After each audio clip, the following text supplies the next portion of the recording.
Yes, I think we will start in 1 minute.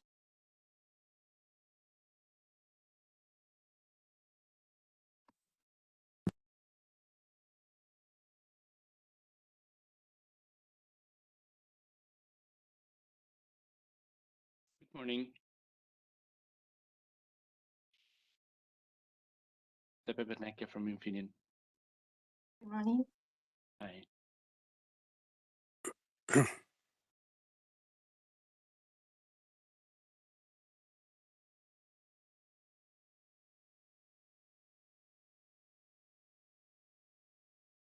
Good morning. I hear from Jack that you cannot hear me well, so I just want to check with you. Is this everything okay? So Yes. Yes.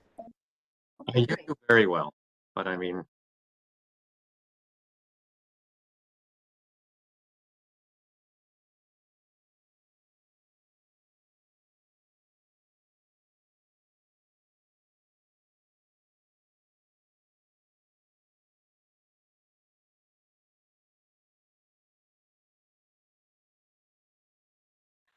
let's get started.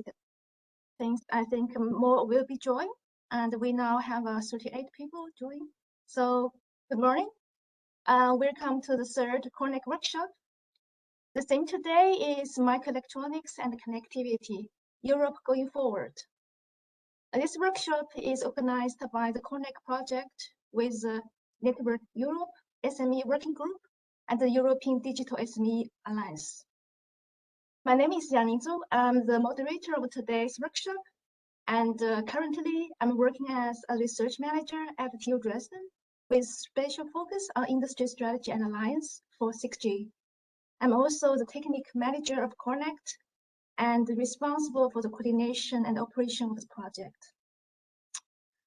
For those who are not familiar with COREnect, it is a 2-year Horizon 2020 coordination and support action project starting from 1st of July 2020. We target to bring together the most prominent European industry and academic players and industry association in connectivity, microelectronics, and vertical domains. And we jointly develop a high-level strategic roadmap for microelectronics and connectivity. And our goal is to contribute to a sustainable European digital autonomy, promote innovation and business opportunities, including both big industries and SMEs, and eventually lay a solid foundation for the long-term success of both microelectronics and telecommunication industries. Today, we prepared a full program with high-level speakers and panelists from public and private sectors. And we hope you will enjoy and get good inspiration from the topic. And this workshop is being recorded, and the video will be posted on the COREnect website shortly after. So as you see already from the previous slides that now before the start, we can ask all audiences to mute your microphone. If you have any question to speakers, please ask in the chat and I will pick up them in the Q&A time. So now let's get started. With respect to the theme of today's workshop, as Commissioner Breton pointed out in 2020, in the global race for technological power, Europe will lead if we seize opportunities of data, microelectronics, and connectivity. Since then, there have been many actions and activities to deliver that vision at the European and national level. Today, for the opening of the workshop, we are very happy to have one representative from the European Commission DigiConnect, Marco Ceccarelli, who have been deeply involved in those activities to provide a vision from European Union perspective on microelectronics connectivity. So here I would like, before Marco starts his presentation, I would shortly introduce him, his background. He is a program officer at the European Commission in Brussels, where he contributes to the definition of EU policies for the electronic industry in Directorate AI and the digital industry of DigiConnect. Prior to joining the Commission in 2017, he worked in different roles in the domain of digital innovation and high-tech business, including Director of Business Operation for Dada, Managing Director and International Business Manager for high-tech startups in UK and Italy. Previously, he also headed product strategy and marketing at Philips Business Solutions and was project manager at Philips Research. And Marco graduated in electronic engineer at University of Florence, conducted research at the Technik University of Delft, and obtained an executive MBA from the IPSEC Business School. So now the stage is yours, Marco, and welcome.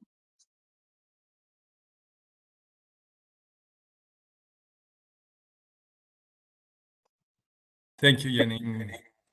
Thank you very much for inviting me today. I'm happy to be here, although I won't be able to stay long, unfortunately, because we have other meetings ongoing, and I'll tell you also the reasons why during my presentation. I hope that you are able to see my slides. Yes, very well. Okay, thank you. So I will give you some perspectives on the policies on microelectronics and connectivity, starting with some background on the situation we are facing currently in the area of semiconductors. As you know very well, there is an ongoing global shortage of chips, which started in 2020, that has shown how crucial these components are in today's economy, in all different sectors of the industry, and particularly the fragility of the supply chain, which relies on manufacturing facilities mostly located in Asia, particularly for leading edge in only two countries. And increasing dependence on foreign technologies for digital infrastructure, including telecom infrastructure, exposes Europe to vulnerabilities, and we see the impact on different supply chains. Particularly, this has been felt in automotive, but not only. We know also that the telecom industry has been heavily affected. So in the area of semiconductors, Europe has important areas of strength and excellence. Particularly known are its excellence in R&D and equipment. But we have crucial dependencies in the area of digital design and in advanced manufacturing. Today, Europe represents less than 10% of around the 500 billion market in the area of semiconductors. But particularly in some area, we have certain weaknesses that we need to address, as I said, particularly in the area of digital and leading edge components. In terms of 5G and 6G components, Europe currently represents in the area of telecom equipment around 4% of 400 billion business. And we see an issue also here on dependence in a supply chain in terms of sovereignty for Europe. Further, we see that new types of architecture, such as Open RAN, are challenging the established positions in the market, and this is a further threat for European sovereignty. And we see that in terms of influence of the chipset industry on standards, for instance, in 5G, the IP has been dominated in the past by a certain chipset manufacturers that have exploited, let's say, the rollout of 5G in economic terms. They derive the most of the benefits. So we see that Europe was probably late in terms of standardization for 5G and was more on the implementing side, not a driver. So we see that it's critical to bring in the microelectronics industry in the early phases in 6G moving forward. In terms of policy strategy, quickly, in digital strategy, we started with the new commission started already in December 2019 with a new digital strategy, which was certainly reinforced in March 21 with a digital compass for the digital decade, where you have targets on 5G networks and on semiconductors. And particularly digital played an important role in the context of the Recovery and Resilience Facility, where 20% was decided to be 20% of funding to be allocated to the digital transformation in the area of 143 billion euros. Now, what we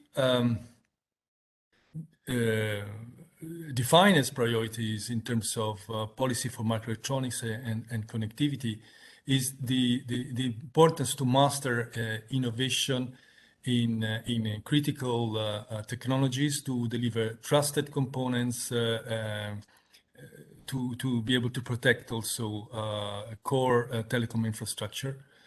And in order to address critical dependencies in digital components, we need to get back into digital component, particularly on microprocessors, which are also relevant for telecom infrastructure. And we know that we have important areas of strengths in Europe, and we need to leverage on those to have reverse dependencies in the supply chain. And focusing on the full value chain is also very important. We need to involve the end user sectors to bring the benefits to the whole ecosystem. So we really need to have an approach that involves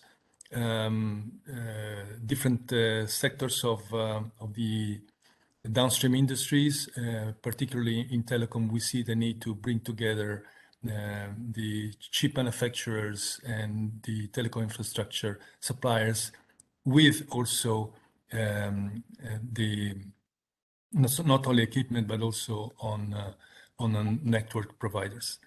And the EU microelectronics industry, we feel, should be in the driving seat moving forward to 6G standards.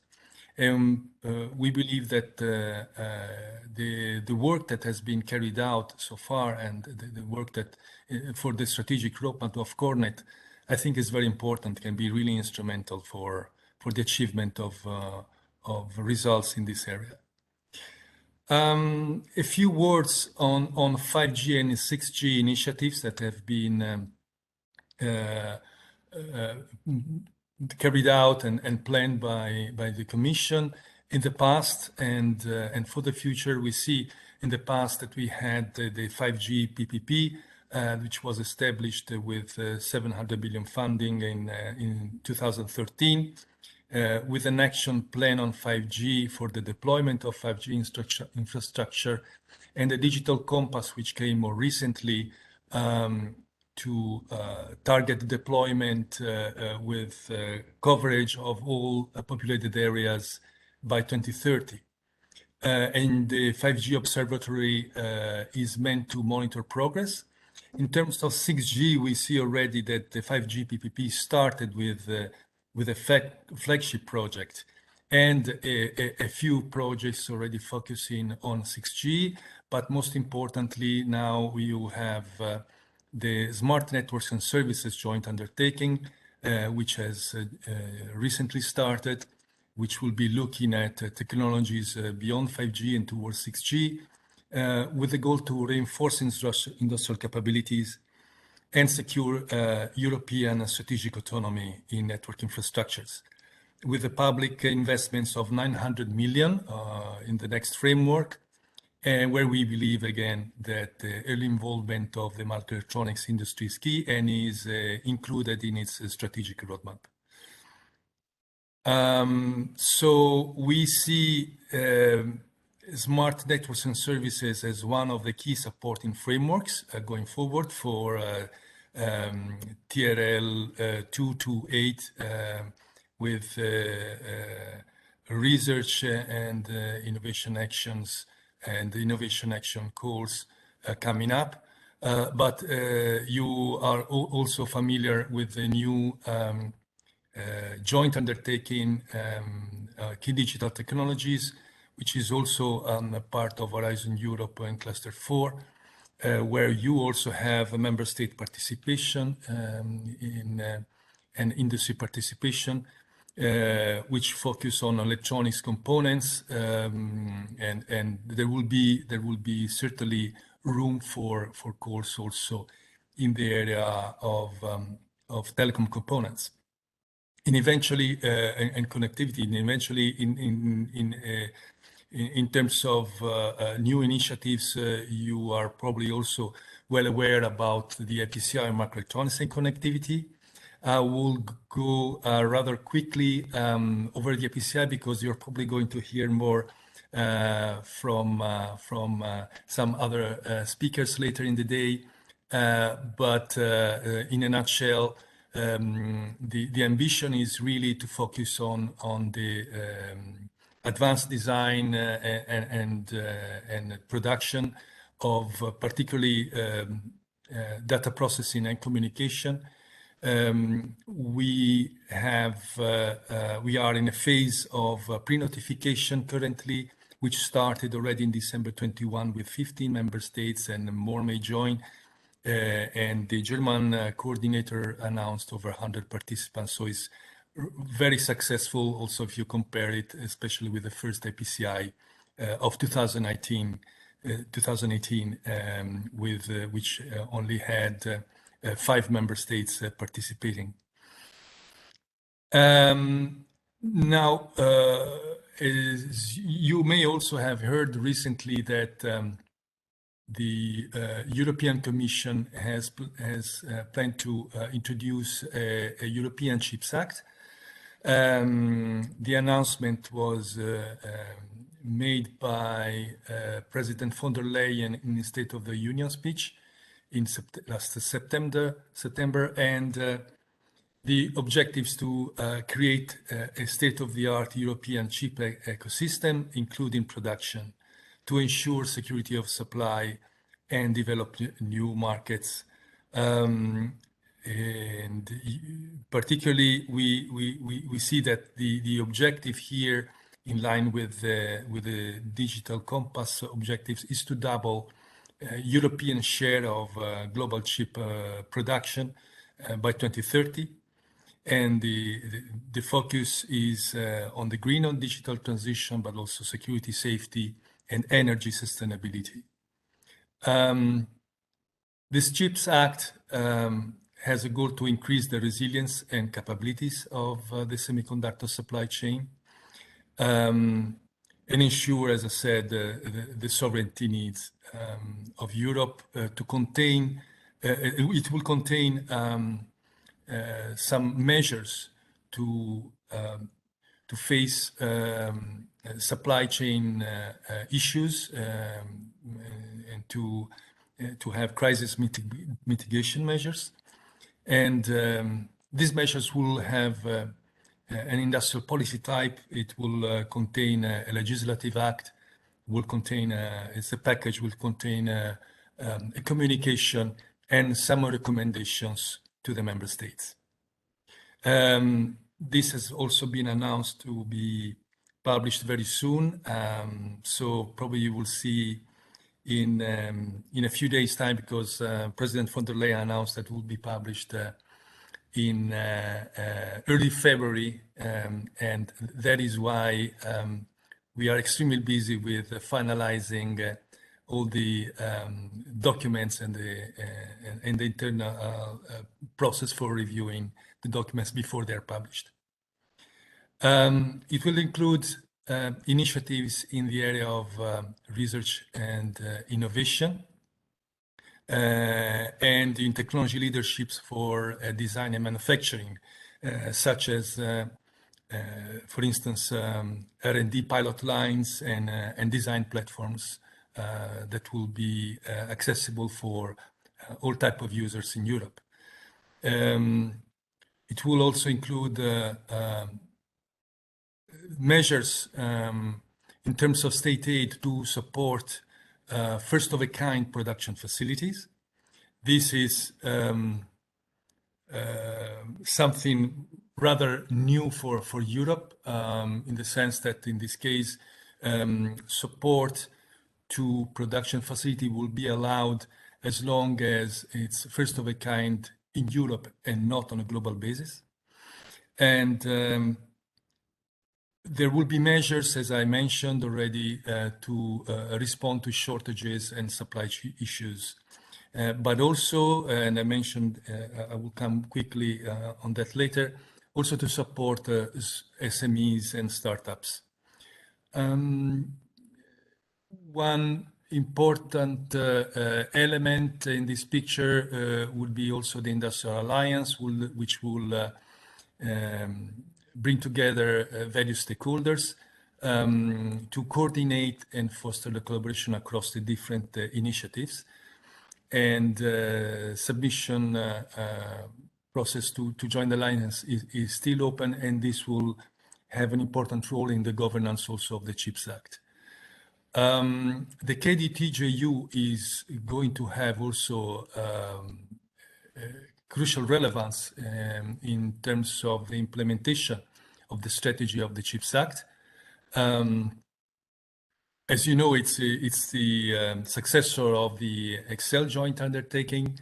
The level of budget has been increased with respect to Excel, but this is being further revised under the CHIPS Act, so it may be further strengthened, and it will have a crucial importance for the implementation, as I said, of the different objectives of the CHIPS Act, and there are some suggestions that even the name of KDT may be changed in the direction of chips, but we will have to see about that. The Digital Europe program is also an important initiative that needs to be taken into account in this respect, because there are considerations about how to include semiconductors among the strategic objectives, which at the moment include HPC, artificial intelligence, and cybersecurity. As you know, this is a program that is supposed to accelerate the deployment of digital technologies and strengthen capacity and skills in digital technologies in Europe. There is one key action on testing experimentation facilities for AGI, which we think is something important to test an experiment with AGI components, particularly ultra-low power AI components, and this also in the framework of 6G networks can be something of relevance. Something more may be added, as I said, but it's too early to add any comment on this. Finally, to finance SMEs, we have two programs. The EIC, the European Innovation Council, is promoting innovation with startups and SMEs, and to support the growth of particularly of semiconductor companies in this space.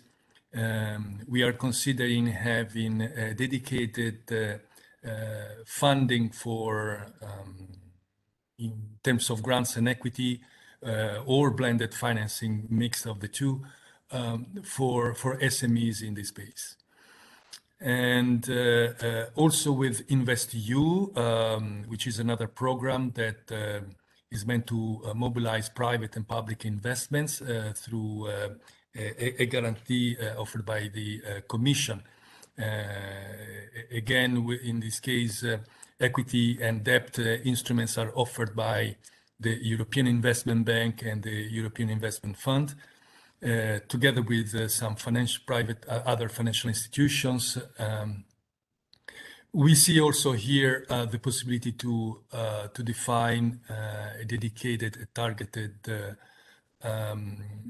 instrument for equity financing to support innovative SMEs and scale-ups. The difference between the two you can see in terms of particularly on the early phase, you have more the EIC accelerator as being useful, and for larger rounds of financing, probably the InvestU will have more flexibility. To summarize the initiatives, because we mentioned a few, we see that there is some difference in terms of the level of the technology readiness level they try to address.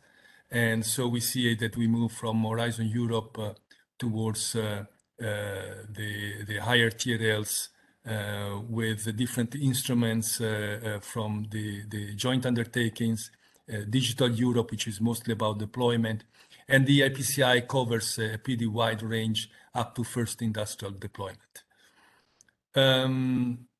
To conclude, we see that leadership in components is a required condition for European sovereignty. We have a range of policy instruments available to achieve our objectives. And the focus is certainly on production of European technology and IP. We believe that collaboration between SNS and KDT is important for particularly in this context, the crossroad between 6G and microelectronics. And therefore, the early involvement of the EU microelectronics industry is very important in this context to further develop European IP. In conclusion, we believe that we have all the elements necessary to execute the strategic roadmaps that we have presented. And so with the commitment of the industrial stakeholders, I think that we have all the elements to succeed in our ambitions. I don't know if there is probably time is out, but I leave it to you, Janine, to check if you want to, if there are burning questions. Thank you very much, Marco, for very great overview of its current status and instruments available in Europe to address this policy priorities and components and connectivity. And at the moment, there's no any comments or question from the audiences. Maybe while for audiences, if you have the question, because as mentioned, Marco is very busy, has lots of duty today, so he has to leave a bit early. And so if you have any question, please right now to put in your chat. And for Marco, I have a question that, as you mentioned, that there's a CHIPS Act coming in next days. So do you see? What do you see would be the important impacts on the European, industry and public and private sectors?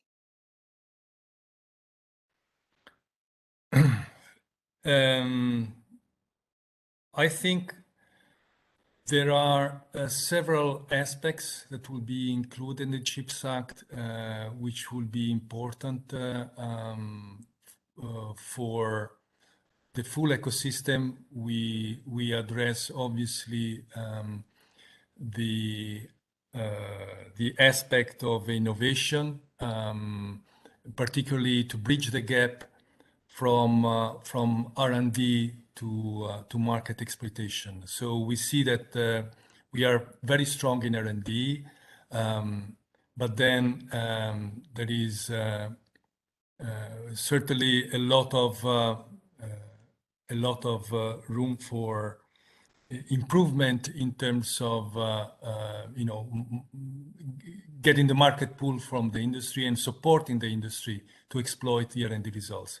This is why we have identified a few actions based on pilot lines, design platforms to support the development, and as well as measures to increase productivity and production capacity in Europe. As I mentioned also, we have the possibility to support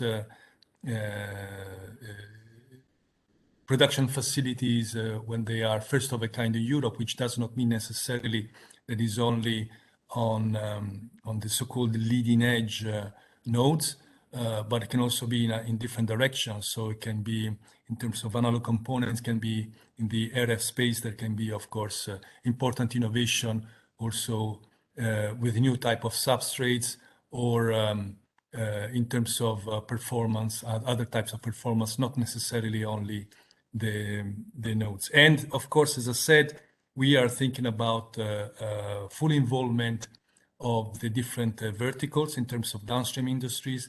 We believe that the telecom industry is a very important one. That's why it has been involved already in the new IPCEI. But this is going to be addressed probably in some measures also in the context of the CHIPS Act. Okay, thank you.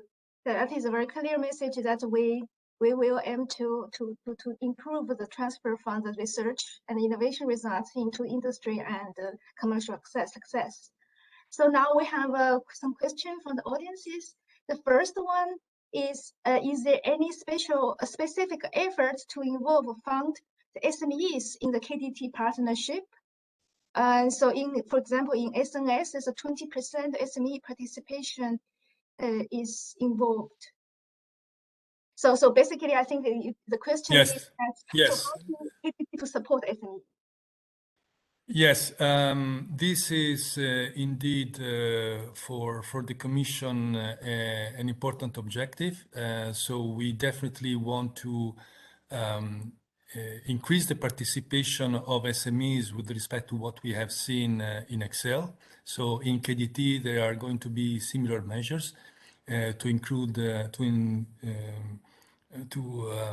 increase their participation. And as I said, now KDT is currently being analyzed, and there may be some changes, but certainly there is a lot of focus, a lot of attention towards the needs of SMEs in this respect. So yes, certainly that is an important aspect. Thank you, Marco. And now we have the last question, and that's how about platform chips?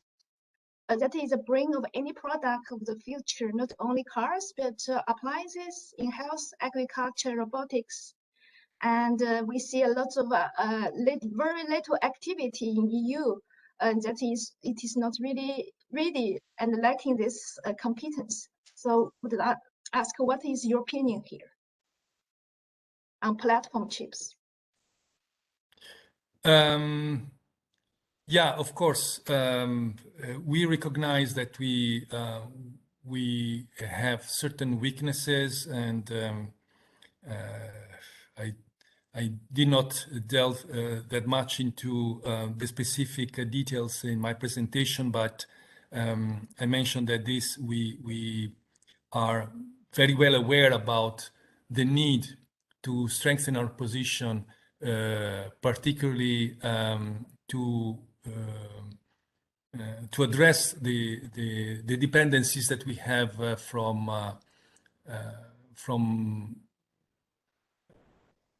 from other companies, particularly when we talk about platforms, we talk about this type of chips. Certainly, what we are seeing in the context of the IPCI, we will need to have cooperation across IPCIs, for instance, with the IPCI on cloud.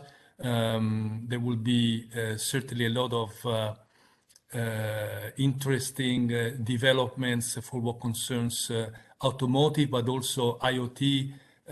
We have a number of initiatives in that domain, and I think we need to have a wide coordination, a strong coordination of the different efforts, something that has been lacking in the past. This is also why we have the Industrial Alliance that will be looking particularly at the way to synergize the efforts across the different initiatives and to address these critical dependencies. So yes, this is certainly a recognized need, and I think we invite you to participate to these initiatives, and also if you are interested in the alliance, that will be also a possibility to have your say in that. Okay, thank you very much, Marco, for the presentation and also answer all the questions. And again, it is our great pleasure to have you, and thank you so much to take some time and a few minutes here, and so from your finalization of CHIPS Act, and all the best. And so I wish you all the best, and thank you.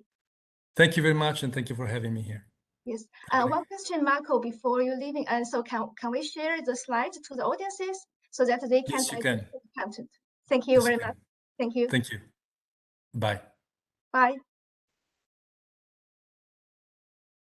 Okay, now, so thanks, Marco, for the presentation and the introduction about the whole landscape and currently happening in Europe in different with different instruments. So one of the most mentioned one is IPSEC on connectivity and microelectronics. Today, we also have a pleasure to have a representative of a German coordinating team, Nicola Gouze from VDI-VDE IT, on behalf of the German Federal Ministry for Economic Affairs and Climate Actions, to tell you more about IPSEC.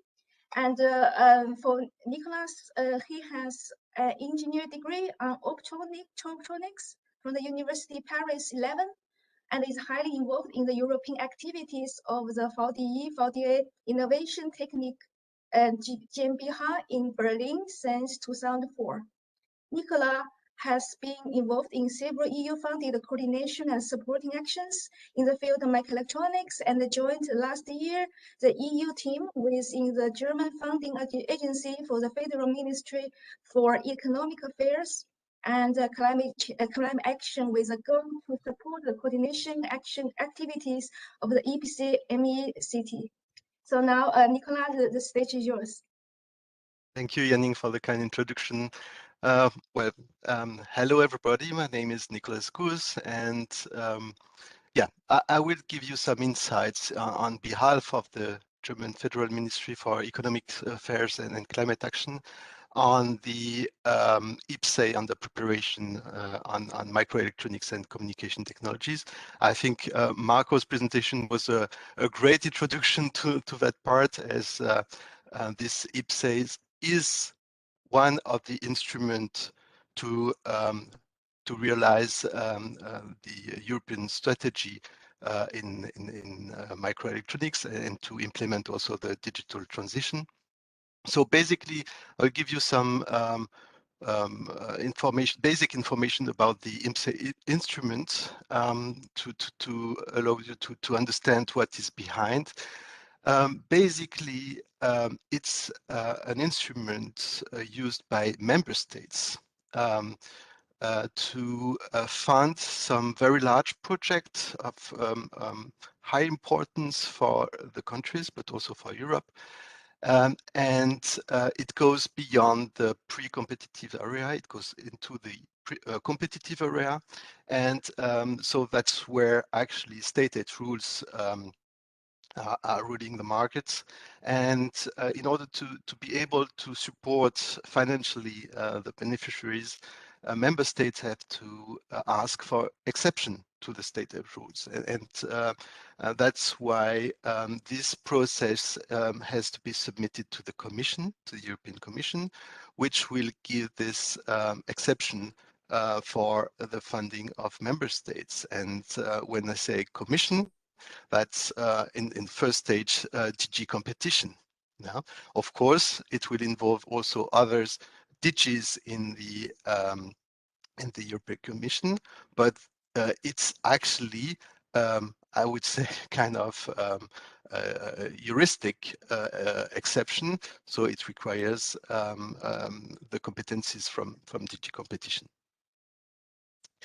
And of course, there's some rules to get this exception. The first is that it should be large projects, important projects with a very high and recognizable common European interest. At least 4 member states have to be involved. And as Marco said, it's not only about supporting research development, but it goes far beyond till the first industrial deployment, meaning commercial activities. The IPCEI has to contribute to growth, employment, competitiveness in the European industry and economy. There's some papers ruling the whole instrument and explaining what are the requirements, the conditions. The IPCEI communication, that's the name. There's a new one applying since January the 1st this year. And that's a document that you can download also online. When it comes to the IPCEI on microelectronics and communication technologies, I can give you some insight on the status quo. Status quo, it means that member states went to pre-notification to the Commission shortly before Christmas in December, and that's the state of the art I'm reflecting now. So basically, we are far beyond the 4 member states required. We have 17 countries in Europe having pre-notified the commissions. That's the largest IPCEI ever. I'm quoting a representative from the commission here. We have, in addition to the 17, 3 member states which are associated and having some participants associated, but these beneficiaries will not need pre-notification. Yeah? We also have 2 further member states interested in joining, but they are not ready for the moment, so they are declared as prospective member states. And altogether, we have something like 112 direct participants, meaning companies, large or SMEs, but also startups, and in some exceptions, some LTOs, which will be funded by national funding, and they are covering the entire value chains of microelectronics and communication technologies. As I said, we have also some participants that will not request or not require notification. So we have 32 associated participants that are funded, but under other schemes than the IPCEI one. Well, the objectives and scope of this IPCEI on microelectronics and communication technologies are basically in line with what we heard from Marco previously. It's well aligned with the objectives of Europe, especially the digital transformation, the Green Deal, increasing the European footprint on microelectronics, all the aspects of resilience, sovereignty, the industry strategy and the CHIP Act that we heard. But this IPCEI is at the first place an initiative of the member states to support their own industry. So that means it's also is driven by the needs of the European industry in terms of microelectronics component and systems, including hard and to some extent some software, and on communication systems. Addressing the needs of downstream industries is fundamental in order to go into first industrial deployment. So that's why the downstream industry is regarded as a driver as well. At first place, the automotive and the mobility sectors, but also the telecommunication sectors and all the other sectors that will benefit from the output of the projects in the IPCEI. When it comes to the strategic goals of this IPCEI, basically what all projects together defined is to create microelectronics and connectivity solutions beyond the global state-of-the-art, not only the European state-of-the-art, but the worldwide state-of-the-art, to enable the digital transformation. The idea is also to push for more energy efficient and resource saving electronic systems. So keep in mind the Green Deal as well, and also manufacturing infrastructure. It should also go to European standards in data and cybersecurity, so establishing them, ensuring and driving these standards on every level of the value chain. And that's very important here. It should also close the gaps in value chains and reinforcing strength, but also having a look where are the bottlenecks and finding some solutions in microelectronics, but also in communication technology. Last but not least, it's also about increasing manufacturing, but as one of several levers to close the gaps and to provide solutions to the downstream industry. So basically manufacturing is important, but that's not the only topic for IPCEI. When it comes to structures, you heard that that's a very large project. So we had to define some internal structure. The structure has been drafted by the industry, submitted to member states that endorsed this structure, and then in a trilogue with the European Commission, it has been agreed about these 4 work streams. That's the 4 large areas of in which the projects are addressing or doing some research and FID. So basically the 4 work streams are having kind of logic of an electronic systems. It should sense and act, but of course in the middle of that the system should think what it's how to treat the information received and how to transform that into actions. And now it's obvious that any electronic system should also be able to communicate with the outside world, with other systems, but also with humans. So that means there should be a communication interface there, and that's basically what the participants have chosen as a structure to allocate or to address the different projects. For your information, I had a look at the numbers for the work streams I'm communicate with. Somehow 50 participants addressing this work stream. And it should be also clear that the structure is quite different from the previous IPCEI and from the other IPCEIs. but it also made some interfaces with the outside world.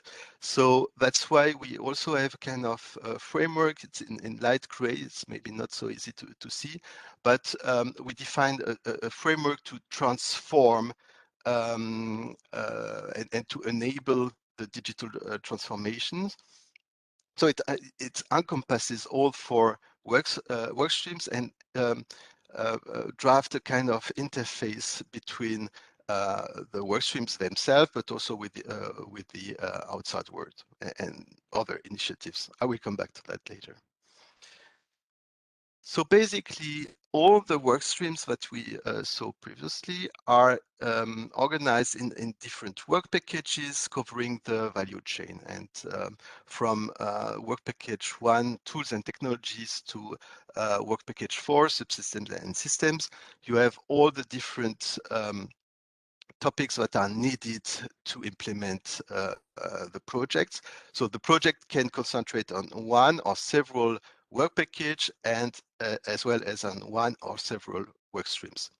Basically, I had also some look for communicate specifically. I think that's the most interesting for you here. In work package 1, which also covers topics as tools for test and measurement in the workstream communicate, we have about 12 participants. In the second work package, it's about 20 participants, but it also includes tasks dedicated to photonics technologies, to gallium nitride, to silicon carbide, to the CMOS technologies, and so on. Yeah? That's specific to the communicate workstream. In work package 3, it's also about 20 participants. It covers optical and radio digital signal processing, analog digital converters, RF designs, cybersecurity, IoT. So that's more specific in terms of communication.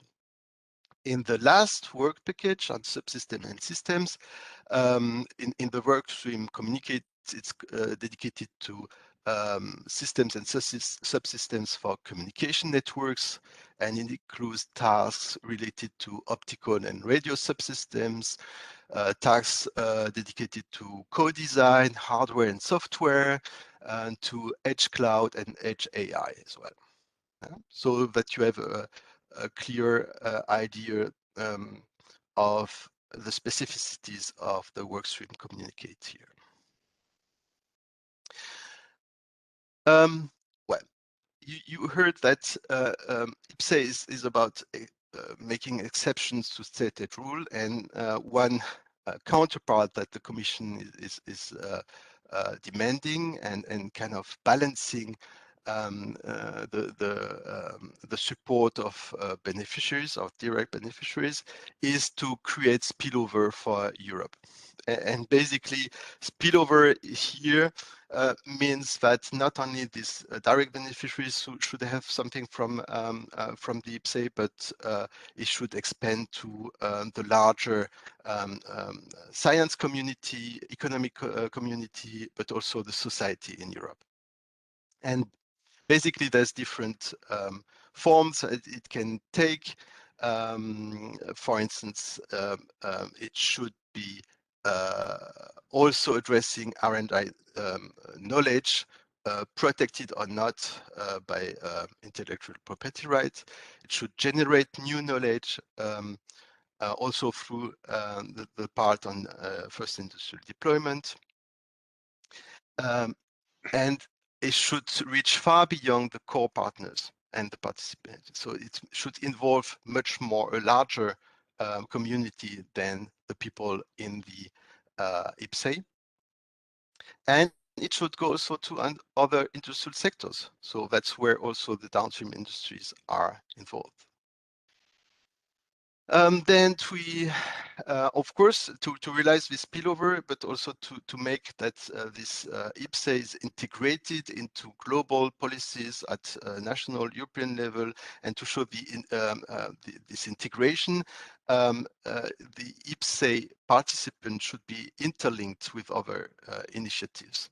At the first place, KDT, we were present on the ECS brokerage event. We made also this presentation to show the possible interfaces with KDT. From the IPSEC side, one instrument for that is the framework transform. I mentioned that to make this link, to involve other partners, to involve other initiatives, and COREnect could be, for instance, one of these initiatives. And the objectives are to organize some common networking activities, to disseminate knowledge, to create kind of knowledge hubs, and to implement kind of a virtual Fab Lab. The other instrument to interlink with other initiatives is this spillover as such, and to disseminate the results generated in the IPSEC, if it's tools, technologies, components, or modular systems. So that's basically what the IPSEC should be also able to disseminate and to connect with other initiatives. Well, that's a small insight in the IPSEC instrument. As I said, it's currently under pre-notification, so it's not well, there's not so much information available on the individual projects, and that's it's kept confidential. But that's the global status quo for the IPSEC. Thank you, Nicola, for the introduction, and I think it's very clear. And thank you. I just want to ask audiences, if you have any question towards Nicola, please enter the chat. So I have a question here to Nicola, that if I see that the plan to collaborate with other initiative in EU, I'm just wondering, in addition to KDT, have you also considered to collaborate, for example, SMEs, because it's kind of other side of a stick that could be also some, effects to the downstream industry? Well, there's different levels also for cooperating, as I said, and I'm acting as the funding agency for the coordinators, also the member state coordinating the whole IPSEC. So that's at our level, it's not planned to have this kind of collaboration, but do not forget that the other level of collaboration is at beneficiaries level. So meaning that companies, research institutes involved in the projects have also to collaborate, and so in the individual project, it's certainly planned to work together with SNES, but that's something that I cannot state individually for partners, but I'm at the level of member states here. Okay, I understand. And so now we have a question, and again about SMEs. According to the feedback discussion, Jack has, although he's chairing the NetworldEurope SME working group, and based on his discussion with members that have the perception that among some SMEs, that IPSEC is not for SMEs. So he is asking, is any specific plan or action to help support these SMEs to contribute to IPSEC? Well, basically, this instrument has not been designed specifically for SMEs. That's clear, but it's not excluding SMEs. And well, in Germany, we have several SMEs applying for the IPSEC and also being in the final phase. So that's possible. But do not forget that first, we are speaking about quite large investments. Yeah, so that's something that is sometimes quite difficult for SMEs to make this kind of investment. And the second thing is the time to contract or to start the project is quite long, because we have to go through this pre-notification, notification, and discussions with the Commission. So it's quite a long time running between the submission phase and getting the project done. But SMEs are also involved as indirect participants, meaning that the main project can be submitted by a large company, and SMEs can be involved as subcontractors or as other types of collaboration. And that's one part of this spillover is to work specifically also with partners beyond your usual business. So meaning also being able to involve SMEs and make some conditions to involve SMEs. Okay, thank you. So it's about to create these conditions and for SME to use this platform created by IPCEI. Yeah, but it's well, as I said, that's an instrument. Some SMEs are using it, yeah, but it's not specifically designed for SMEs. Okay, understand. Thank you. So if there's no further question, and once again, thank you, Nicola, for the presentations. And I hope it's possible to share with our audiences that as you mentioned, there's not too much public information about IPCEI at the moment. So I think it will be very valuable info for the audiences. Thank you. Yeah, you're welcome. Thank you. Okay, and so we are going to the next session, next part. But before that, just let you know, after this session, first session in the morning, we want to take a group picture. So, and after Alex's presentation, we will have invite you to open your video camera, and then we take a group photo together. So for that, I think some of you may need to prepare beforehand. So now we go into the next part, as mentioned also by Marco, that in the morning that there's lots of coming instruments that will deliver the vision of Europe. One of them, very important, is KDT. And so now we have glad to have Patrick Cogez from AENEAS to talk about the connectivity-related topics in the ECS SRIA. Just for the connectivity community, if you're not aware, that the ECS SRIA is the one it is used for the definition of projects in KDT and previously in Excel. So Dr. Patrick Cogez has been active in the domain of electronics components and systems for over 30 years. He's currently technical director of AENEAS, a not-for-profit industry association representing its members in the ECS value chain and aiming at fostering research and innovation and creating an effective funding landscape. Patrick is past chair and current vice chair of the ECS Strategic Research and Innovation Agenda. Now the stage is yours, Patrick.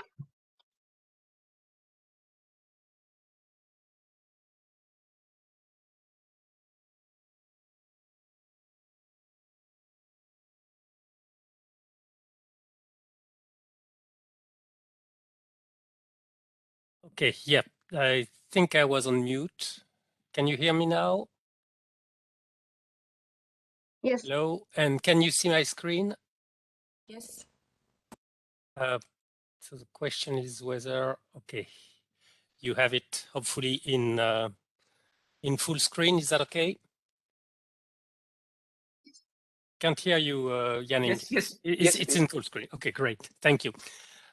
Yes, so I want to talk today not about a specific instrument.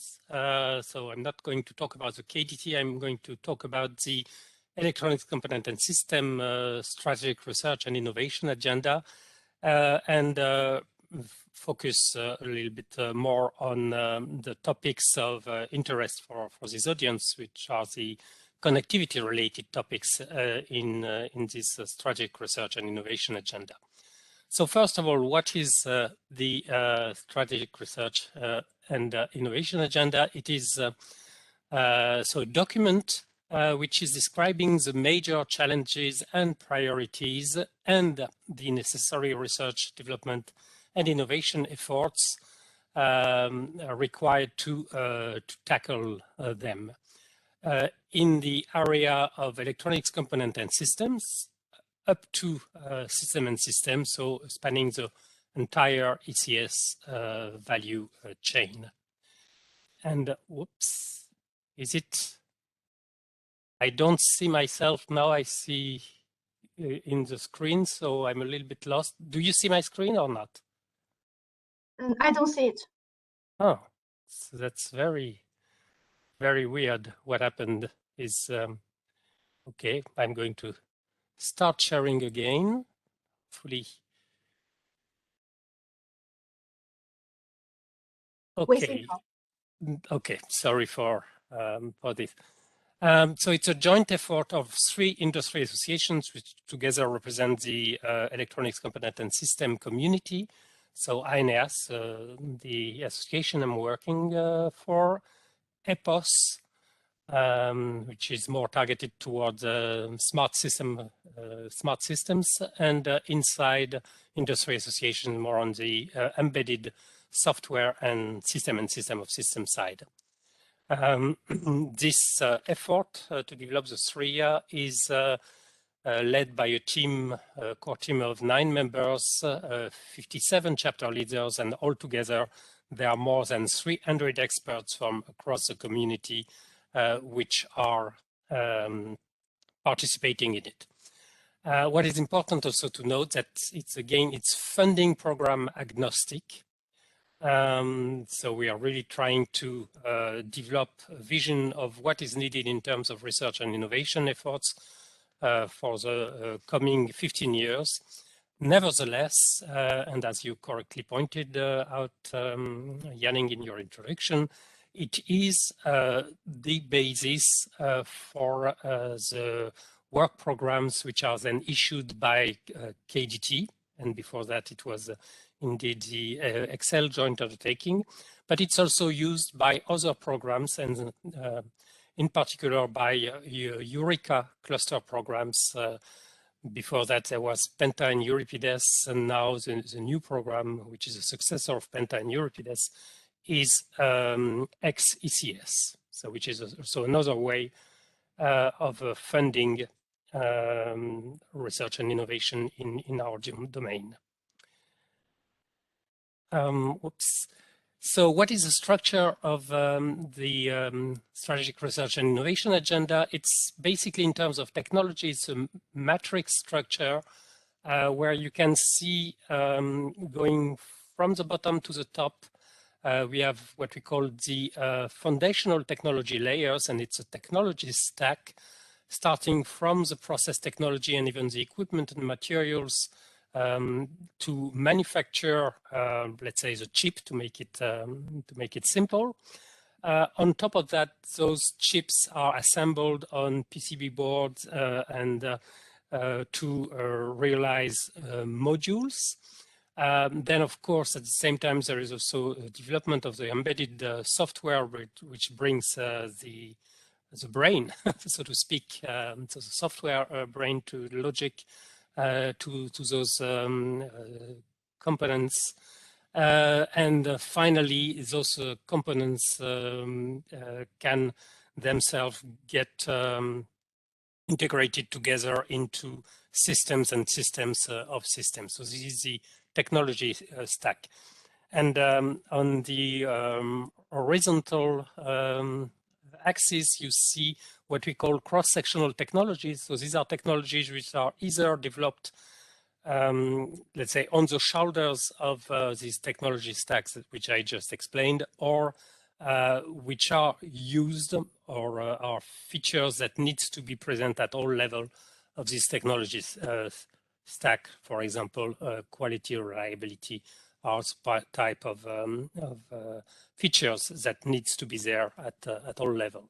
And finally, these technologies are aimed at supporting several applications, and the key applications that have been identified, key applications for Europe, are listed there. So mobility, energy, digital industry, of course, health, agri-food and natural resources has been introduced last year in our SRIA, and finally digital society as a whole. And in this chapter, we also look at what are the needs specific needs of these different applications in terms of electronics component and system, and they kind of pull the development of the technology roadmap. I'm not going to spend a lot of time on this picture. It's just to show you the, we've introduced this year what we call the outline, which is a way to represent in more details what is the content of the different chapters, and also focus on, let's say, the cell within the matrix of foundational technology and cross-sectional technology. Just to zoom on what is of most interest for our audience today, which is about, let's say, connectivity, where you can see, for example, starting from the bottom again, that the process technologies and electronic components, so there is in chapter 1.1, sorry, and in chapter 2.2 about connectivity, description of the process technology and electronics components required for wireline and wireless communication. If we go one layer up to components, modules, and systems, we see so these chapters, and there is a link between these chapters in terms of communication modules and interfaces, and also the need for heterogeneous integration technologies. And finally, if we go up to the system level, well, there are also strong links between the two chapters, because connectivity is, of course, a key enabler of the making of system, and reversely, you can say also that networks infrastructure are definitely systems of systems themselves. So with this, it is clear that there are topics which are related to connectivity in many chapters of the ECS Strategic Research and Innovation Agenda. But obviously, I would say we start with the connectivity chapter. Each of the chapters of the ECS SRIA is actually listing what we call major challenges. And in the case of the connectivity chapters, there are 5 of them, but I will here focus on the first 2, which are more on, let's say, the lower layer of the OSI stack. So the first one is is saying that basically we should develop research and innovation in order to strengthen our portfolio of connectivity technologies to maintain our leadership. And here you will find, sorry, you will find research topics such as the development of differentiated semiconductor technologies, so BiCMOS, so semiconductor technologies that combines bipolar and CMOS transistors, working on substrate, so SOI, silicon on insulator substrates, both to address RF applications, but also using a fully depleted SOI in order to have very highly efficient but low power devices. And finally, also using 3.5 like gallium nitride for power and gallium arsenide or indium phosphide for light generation. So that's at the chip level. When we go a little bit outside of the chip, we have also, we need research on packaging and PCB technology. And then we also need research in terms of heterogeneous integration, how to develop antenna and packages suited for millimeter wave and terahertz frequencies. And finally, also work on materials is required, and even developing materials for intelligent reflective surfaces. So you see there is a lot of details in there. In the major challenge 2 of the connectivity chapter, we'll also find a lot of research topics which are definitely related to communications. So over the whole spectrum, I would say, of frequencies. So subterranean connectivity 200 to 300 gigahertz, but also looking at what can be done beyond 300 gigahertz, especially in future 6G standards. And you remember that Marco insisted that we should definitely, Europe should be a little bit more proactive in being present in the establishment of these 6G standards. Also standardization activities again, but this also for below 10 gigahertz. Investigate the use of unlicensed frequency in the 6 to 7 gigahertz band, also looking at new propagation mediums. And finally, there is a mention, and this will be also something that is has been stressed by the experts of the COREnect initiative, the use of artificial intelligence to especially in edge AI. Non, je ne l'avais pas proposé encore. Et du coup, on a mis un point là. En fait, quand tu es parti hier, on s'est dit qu'on ferait un... I think somebody should put himself or herself on mute. Okay. Okay, then another chapters of the priorities, another chapter of the SRIA, where you find a lot of priorities which are linked to the connectivity and to telecommunications, are in this first technology layer. So the chapter on process technology, equipment, materials, and manufacturing. And here you'll find, so there are 4 major challenges in this chapter, and you'll find in almost most of them topics related to connectivity. So for example, in the major challenge 1, you will find the need to research advanced 3D and optical input-output technology solutions to go beyond traditional input-output architectures.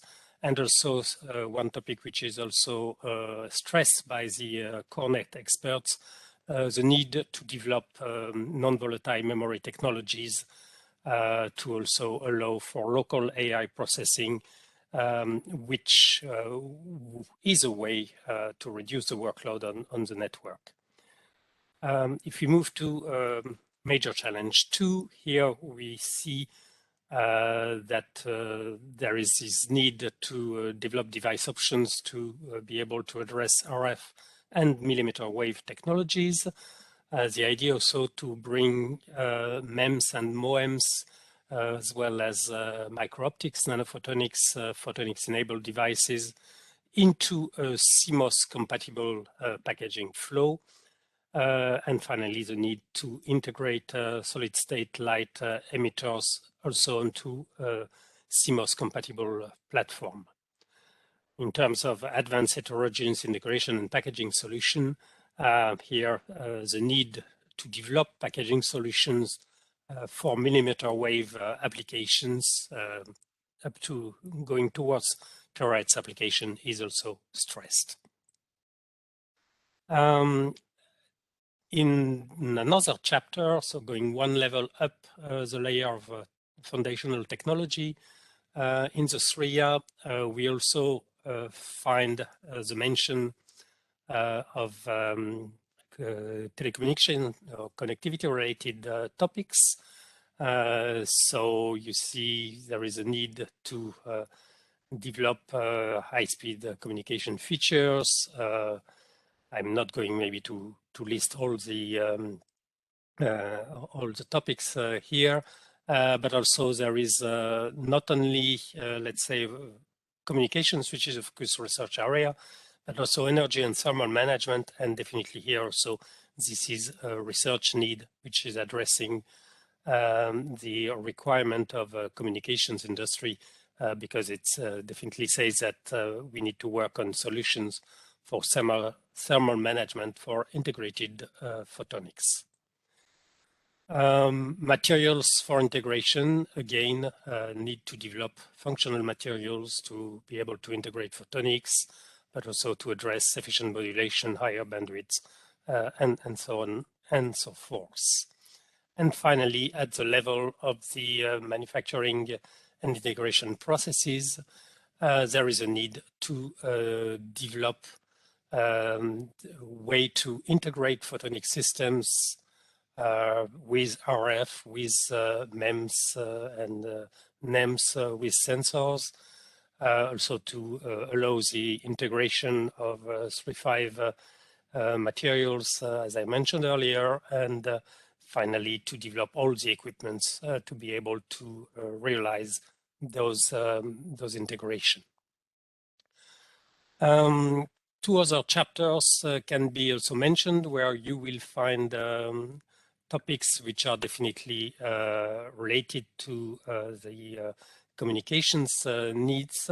So one, of course, is a chapter of quality, reliability, safety, and cyber security, which insists for the need in terms of communications to be able to enforce trusted end-to-end communications. And finally, the long-term vision chapter, which is looking at what should be the research which might not have to be immediately done by the industry, but should already be in the pipe of the research institutes and laboratories and supported by public funding. So this chapter lists, of course, work on 3.5 devices, 4 millimeter wave front end, looks at alternative memories, also in terms of hardware, but also in terms of software. What are the beyond von Neumann architectures that could be used there? And finally, insist on the need to still work even at a low TRL level on silicon photonics and how to achieve closer integration of electronics and photonics. So in summary, I would say that if you look at the COREnect identified priorities, and I know this will be tackled a little bit later and this morning, but you see that many of them are covered by the ECS SRIA, so which is good news. One of them, it might be outside the ECS SRIA scope, is the idea to work on modular microkernel, but this, I would say, is outside the scope of our community, maybe. But there are a few exceptions, nevertheless. So I looked at these main priorities that were issued by the COREnect expert groups, and I would say there are a few exceptions which I think should be included in future SRIA editions, ECS SRIA editions. One of them is the testing of millimeter wave and terahertz circuits. It's an important subject. I didn't see it very, being singled out in the ECS SRIA at this point, and I think this is a good input for us. Developing digital devices and components capable to operate with very high baud rates beyond 100 gigabaud in order to fully benefit from optical transmission is also a research topic that we need to take on board. And finally, joint communication and sensing. But altogether, I would say that when I look at the ECS SRIA and when I look at the result of the COREnect project, we have today a fertile basis for synergies between our two communities. And yeah, I was very happy to hear Marco earlier this morning encouraging this work, these bridges between our two communities and between the SNS and the KDT joint undertakings. And I definitely think, yeah, we have the building blocks, and hopefully and thanks to COREnect, we are in the right direction here. So Thank you. That's all for myself. Thanks a lot. Thank you, Patrick, for the introduction of this SRIA connectivity-related topics in SRIA. We have a question now from Bernard Barani to ask. And so, according to your presentation, the proposed work very much RF-oriented, which has certainly embedded capabilities to influence standards. But on the other hand, the main microelectronics companies influence standards, especially PHY and Mac layers, are processor-oriented companies. And it seems that there is not too much of that in the proposed work, or is this the right interpretation? Or I'm sorry, I didn't quite catch the. There was a. Can you go a little bit over the question? Yes, and the question is that, and according to the current presentation, that the work of SRIA seems to be very RF-oriented, which for sure has a good influence for the standardization, for example, 6G standardization. Mm-hmm. But on the other hand, if we look at main microelectronics companies, they are also influencing standards, especially at the PHY and the Mac layers. Those companies are more processor-oriented companies. So it seems that from Bernard's and his perspective, see that there's some not so much of such content in the SRIA, or so it's just a question for you is that, well, is it something taking, have a focus in SRIA, or do we miss something here? So okay, I'm not too sure what is meant by what Bernard meant by process-oriented companies. What I presented is the content of the SRIA as I saw it, let's say, as an intersection with what was issued by the COREnect expert groups, right? So, and indeed, when you look at that, you see a lot on RF and addressing higher bandwidth, and that's definitely one strength of Europe, and that's one thing that needs that we want to support and continue to develop. And then another point is about the edge computing. So FD-SOI here is not, for example, is not about RF. We are, I think I mentioned a lot about photonics and the integration of optical transmission and then the CMOS, let's say, treatment. So which is also beyond RF, I would say. And finally, there is obviously many things which are in the SRIA, which I didn't mention at all, because they are, let's say, in the ECS, but not targeting communication. So I'm not sure I quite answered Bernard's concern, but yeah, I would say I focused. Well, there is a lot about management of higher bandwidths, and that's normal because it's a strength of Europe, and we also feel that there is a lot to be done also at the packaging level, not just the chip, but also at the packaging level, and this is also where we can maybe make a difference. But there is a lot more into the SRIA than that, of course.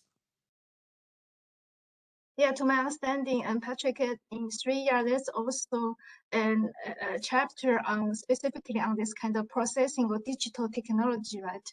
So that is more, so I just want to mention that also in the chat that this is processor companies, of course, the Qualcomm, Intel, MediaTek, that has been very active and impacting 5G NR standard that could possibly if this could be taken up in the SRIA, and for the 6G development, that will be a great impact for the 6G standard, I believe. Another question is from Vince. It's about when photonics is mentioned, is the optical wireless communications also included? Yes, it is. Yes, absolutely. Oh, optical wireless. Those are absolutely. To a certain, well, it is to a certain extent, but indeed not so much. But it is at one point, I think, one point in my slide, I mentioned the research for new, let's say, materials for new support for communications. So one of them is that. The optical wireless. Another one is also, but this is more, of course, short term, is polymer, for example. So polymer waveguide is another topic of research. Okay, thank you very much, Patrick. Due to time limit, we have to move to the next presentation. And Patrick, if there's some further question, audience, you can ask Patrick in the chat, and he will reply you in the chat as well. So thank you, Patrick. Now Okay, we next you're welcome. move to Alex Andrews. Okay, sorry. And who will talk about microelectronics-related topics in SNS SRIA. And Alexandros Kaloxylos is serving as Executive Director of 6GIA for the past 2 years. He has been actively involved in preparation activity of SNS joint undertaking and its links with related Horizon Europe partnerships. Now, Alex, stage is yours. Thank you, Yannick, and I think that we are a little bit behind schedule, so I will try to be brief so that we can do some catching up. Thank you for the introduction. Indeed, today's presentation is about trying to find the intersection or illustrating the intersection between the SNS and the world of microelectronics and also with the work of COREnect. Let me say very few things about the SNS partnership. The Smart Networks and Services partnership is, as you hopefully know, alive. It's been handled by the Smart Networks and Services office. Today, I'm representing the 6G Industry Association office, so the private side in this joint undertaking. There has been a lot of work to prepare the SRIA and the work program. The work program is an illustration of the SNS SRIA, and it has been supported by key stakeholders and many organizations in Europe. The overall public funding is 900 million euros, and this will be matched by private funding. Simply to say here that the SNS, it's not just a continuation of the 5G PPP program on connectivity. It includes also the service provision, the end devices, and how we can incorporate, for example, IoT devices, and provide the full value chain, having specific targets that impact societal and business opportunities for Europe. And the aim is to improve the opportunities for the European citizens. As I will explain in the SNS, for the first phase, there is a decision to follow two paths, an evolutionary path, so from 5G and build up on existing solutions towards 6G, and the revolutionary path to where the SNS will try to investigate the most promising new technologies. So starting with all these technologies that appear to have a great potential to meet the 6G network targets. Of course, the new network will have a number of enablers from cybersecurity, AI and machine learning, high performance computing, and IoT, so that we will build the 6G networks. The organization of the SRIA and the work program for the first phase is to have these two different paths, the evolutionary path of 5G advanced towards 6G and the 6G solution. Most of the topics that I will refer today will have to do about Stream A and Stream B. Both are research and innovation activities. The first one has a target to meet the requirements, the KPI, for example, of the short-term and mid-term towards 6G networks. And here, the SNS will try to address the longer-term requirements the most strict, the most demanding requirements for the 6G networks. There is a stream which is about large-scale trials and pilots, and it is under the 5G evolutionary path because, as you may expect, today we don't have 6G platforms. So the idea is to start taking advantage of what already has been produced in other programs, like, for example, the 5G BBP, but also national initiatives or any other open source solutions that exist today, and start building the business ecosystem on specific trials. And here you see that there is a stream dedicated on building experimental infrastructures, so the 6G platforms, if you like, that are going to be used in the subsequent phases of the SNS. As time is quite limited, I will skip this one. The main idea is simply that stream A and stream B eventually will converge to the full 6G system. Now, this is a fairly complicated slide. I acknowledge this, but the main message I would like to pass is the following. I said in the beginning of the presentation that the SNS is dealing on topics on the full value chain. So if, for the argument's sake, we consider a typical 5G or legacy architecture where we have the well-known domains like the core network, the edge, the RAN, the transfer, of course the user plane, because this is more to the 5G architecture, the end devices, and the connection to the data networks. What I have tried to do with this slide is to depict, illustrate topics that have been included in the SNS SRIA, and of course in the first SNS R&I work program. Now, this includes from topics related to the service provision orchestration for the verticals and the over-the-top providers, topics related to security issues about the secure software, the secure support of virtualization and softwareization of the networks, because in this 6C, it is expected that this will reach a higher level of softwareization, programmability, and virtualization, and this creates some new threats that have to be addressed.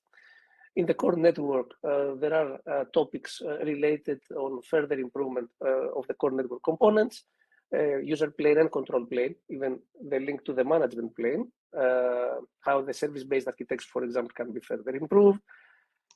Then there are several topics related to the edge network, how we can introduce new programming models, how we can use hardware acceleration and flexible platforms to provide the virtualization at this level, and how this can be supported in a distributed deployment of edge solutions, and how wireless edge casting can be used.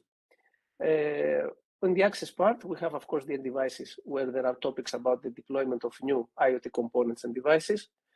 And at the same time, we have the 6G RAN, where, of course, there are plenty of topics related to the design of the new radio access network, including from millimeter wave and terahertz communication, ultramassive MIMO, cell-free networking, intelligent reflective surfaces, something that you have already heard, for example, in Patrick's presentation before.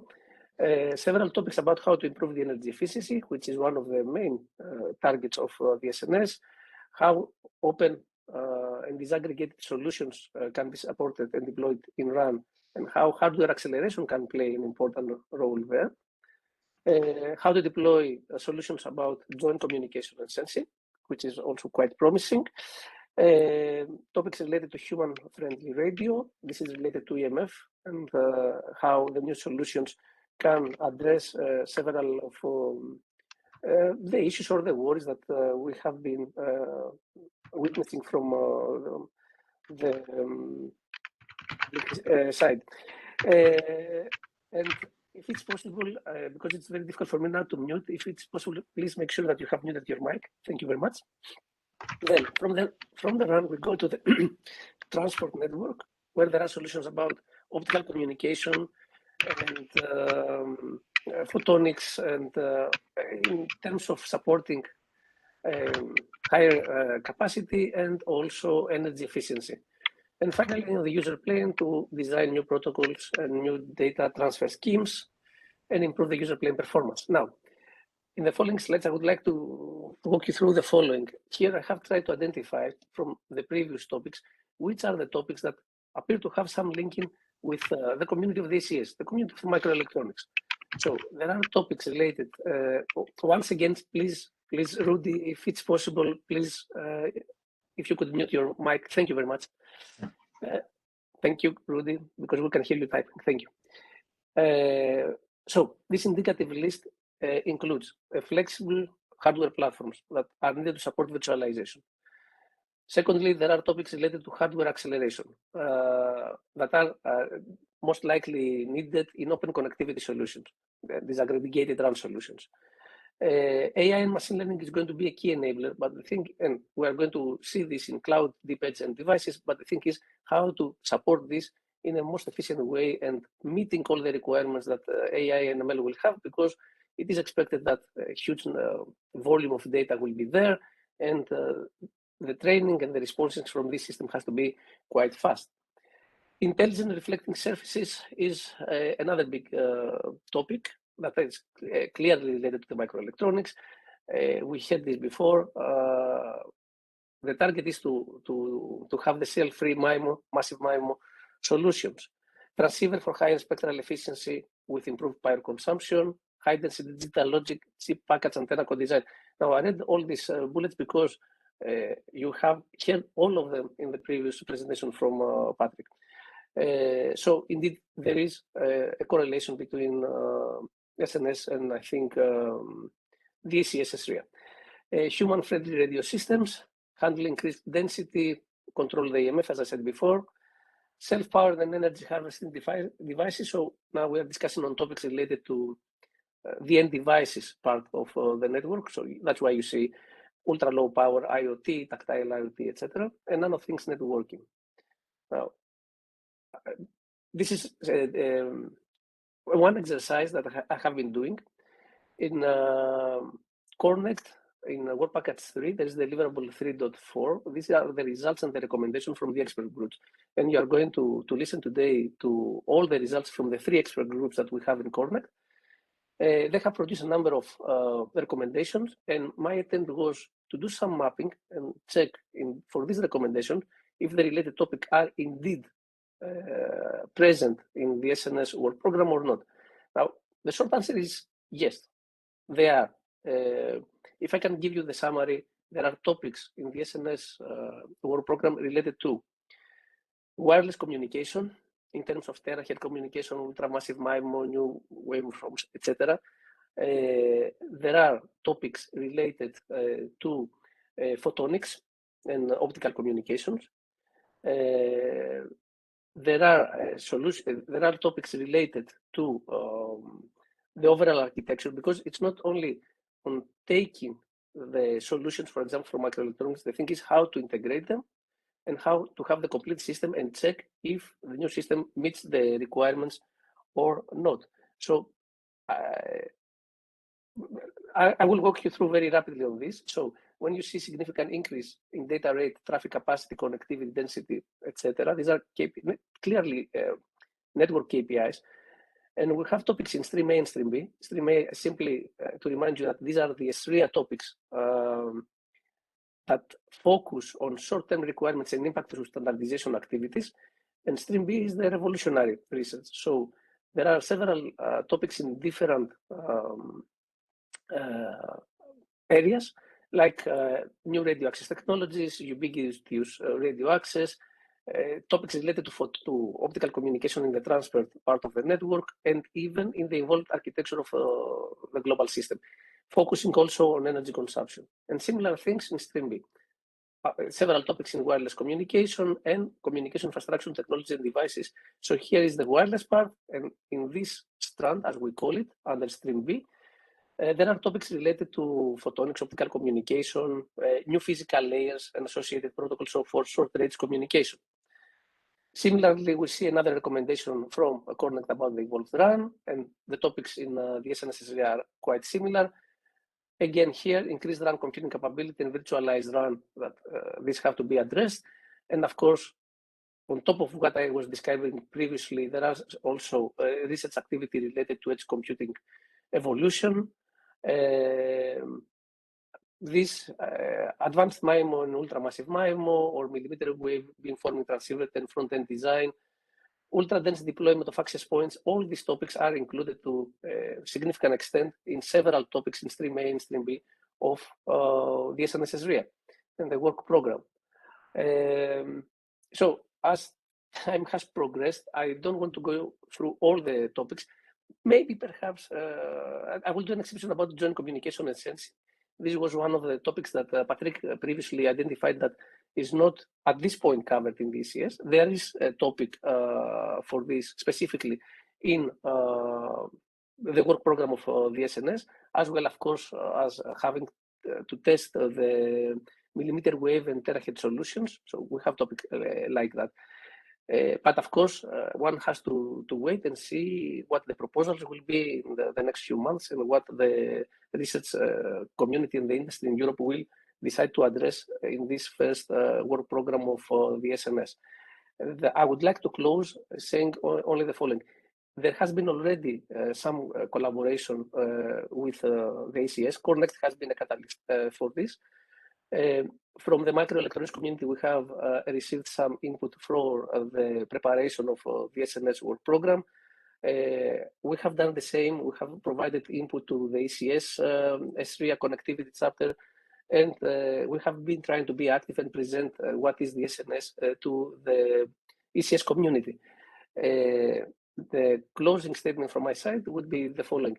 The key about the relationship between the microelectronics and the SNS, the key idea is that there are hooks already in the work program for microelectronics-related companies to come and integrate the solutions with the overall system, if you like, that is dealing connectivity for 6G networks. And the key outcome that we will try to produce is specific requirements to the microelectronics so that we can have some coordination on how we can together move forward and build the 6G solutions.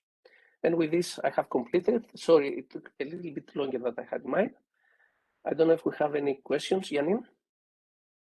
At the moment, from the audiences, and there's no questions. Okay. Yes, and just one question in case if microelectronics industry, if they are interested in participating in SNS core relates what you mentioned, what can they do? Well, I think it's the typical process. We don't have dedicated calls for microelectronics. That's for sure. But the call is there, and I mean, several of the big players. I would hope that they are already in discussions with other key players from connectivity solutions, if you like me to put it this way. We have seen this company in the past participating in, for example, 5G PPP programs, and I see no reason why they wouldn't be interested in participating in the SNS. Because as I have tried to show here, there are several places where they will find a strong interest to test and validate and further design their solutions. Okay, thank you very much. And so if you have any further questions, and so please ask Alex in the chat. So with that, we conclude the first session. Sorry, it's a bit of delay. Now we invite you to open your camera so we can have a group. Janine, sorry for the interruption. I think there is. I would like to bring to people's attention the message from Bernard in the chat that the SNS call is formally open today, and he has provided the link. Thank you very much, Bernard. So I think this is a very interesting information for the participant of the workshop today. Sorry for the interruption. Thank you, Bernard. Thank you, Alex. Now it's a time for group shoot. Blanca, you will take it. Okay, thank you. Hello, everyone.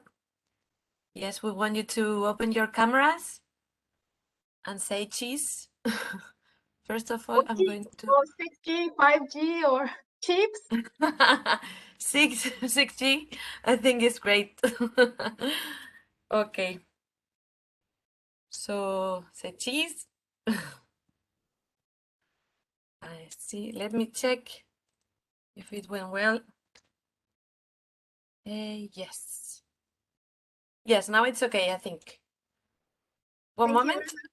Yeah. We are going to take another one with the other screen because there are many of us. And so we can have all of us together in the picture. So say this again, sorry. Thank you. very much. Check again. No, it was not.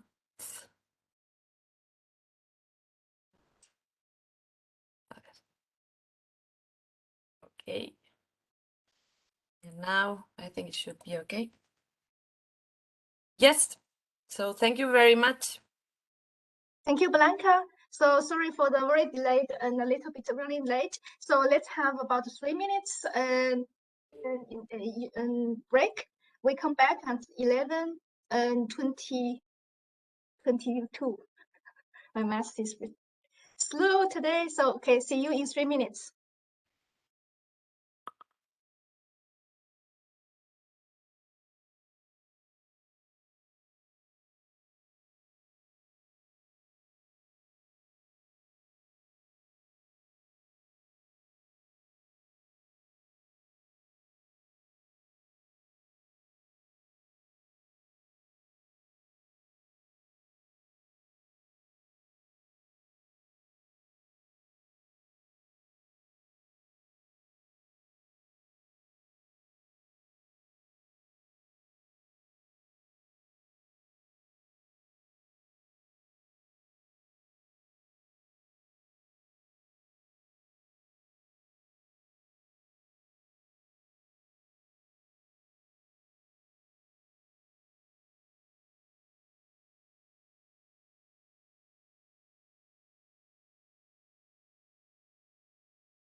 Project, as already mentioned, also in the morning by Marco Hexex, the coordinator of Hexex, Gouze, to give us some overview on what is the vision, what is 6G, what is the KPI and KVI and use cases.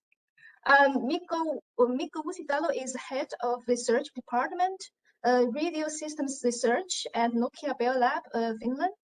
Mikko is leading the European 6G flagship project XX. He has been at Nokia since year 2000 with various roles, including principal researcher and head of international cooperation at Nokia Research. So now, Mikko, the stage is yours. Thank you, Janning. Thank you to COREnect project for inviting HexaX and me to make a presentation. So I hope you can hear and see me well and see the slides. Yes. Great. Yes, so telling you about this European level flagship project, HexaX vision use cases, key performance indicators, key value indicators. So as already mentioned, so we are the European flagship research initiative and we are developing the foundation, contributing to industry consensus leading to 6G. So we are focusing on structuring, framing, developing the technology for connectivity needs in this 2030 timeframe and funded from European Union Horizon 2020 ICT 52 call. Nokia's overall leader, Ericsson technical manager, and then we have excellent consortium with R&D intensive operators, high quality academia, strong industrial participants, SMEs. So on this timeline, so Janning already was referring to this 10-year cycle, and so it has been in this cellular technology generations, and maybe there is kind of a minor acceleration at this phase, but there are many things that need to be taken care of in preparation for the next generation. So it does take quite some time.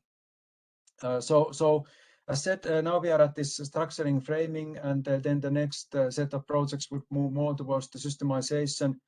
Halfway through the decade, standardization, and towards the end of the decade, then commercialization. And then going to our vision that was asked from us for our presentation. So the vision of Hexa-X is to connect three worlds: human world, physical world, and digital world, with the fabric of 6G key technology enablers. Of course, humans are part of the physical world, and there needs to be balance there. But in order to emphasize the central role, the technology is designed for us, in balance with the environment, designed for us, for humans. So we need efficient connection with the physical world, real-time control there with efficient human-machine interfaces. Then humans also need efficient connection with the digital world. So information on humans is collected to digital world, models are built, and this model would allow, for example, detecting heart attack before it really takes place, and then calling for help in a proactive way. Then also efficient real-time connection between digital and physical world is needed to be better able to design and operate the physical world. So based on looking at the trends, looking at the vision, so we have identified 23 use cases clustered into 5 use case families. We also are in the process of updating this. So updated version of this use case view will come out in 1 month from now. But the main story is there certainly. So sustainable development use case family. Sustainable development is very essential for anything we do. So 6G needs to be sustainable, but also we need to see how then we can get sustainability via 6G. So 6G for sustainability.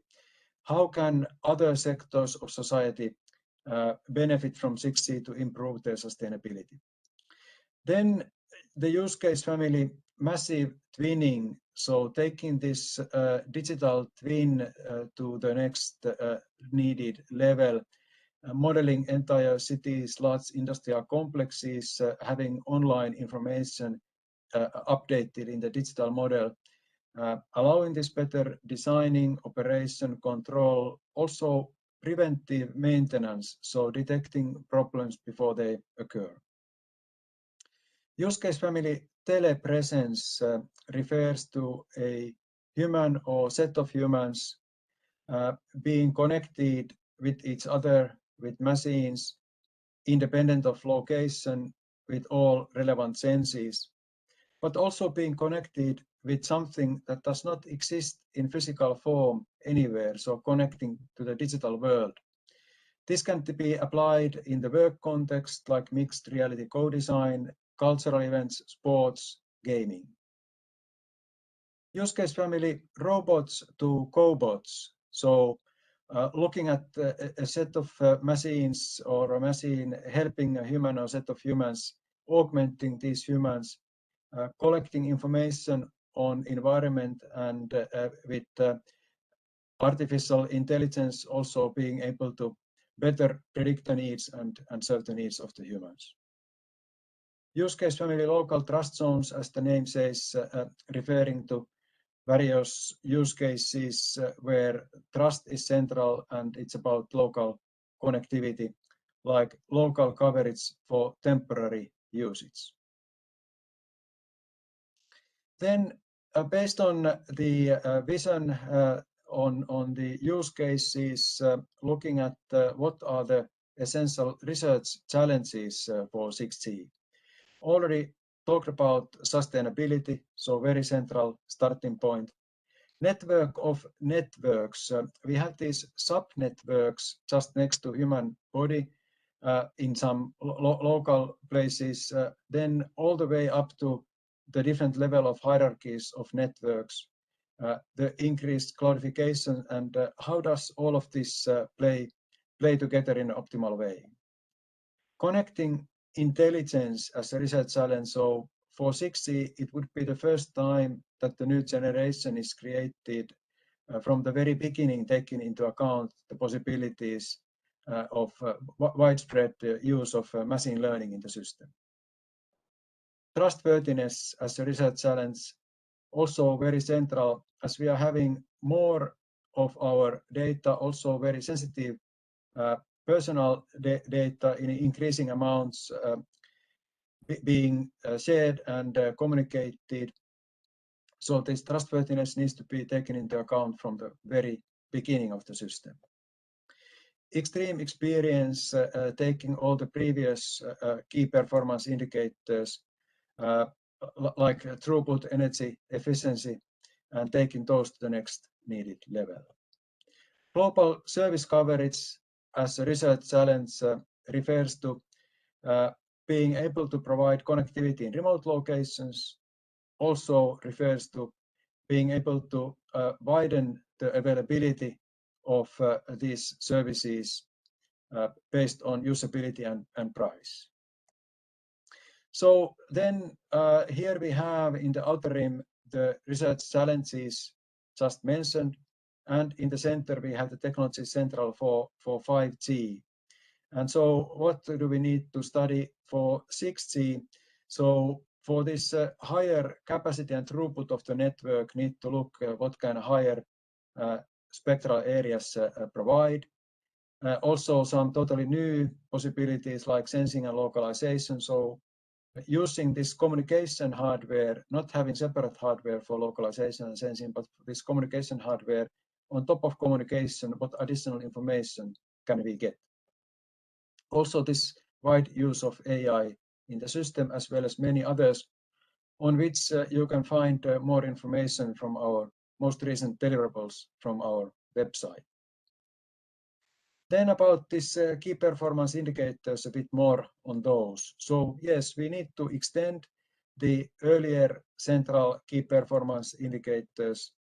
We need to look at the needed revolution of new end-to-end measures like network energy efficiency. We need to look at these new capabilities like this sensing that comes with 6G. So how to measure, what do we need from them, and where are we now? How much do we need to improve here?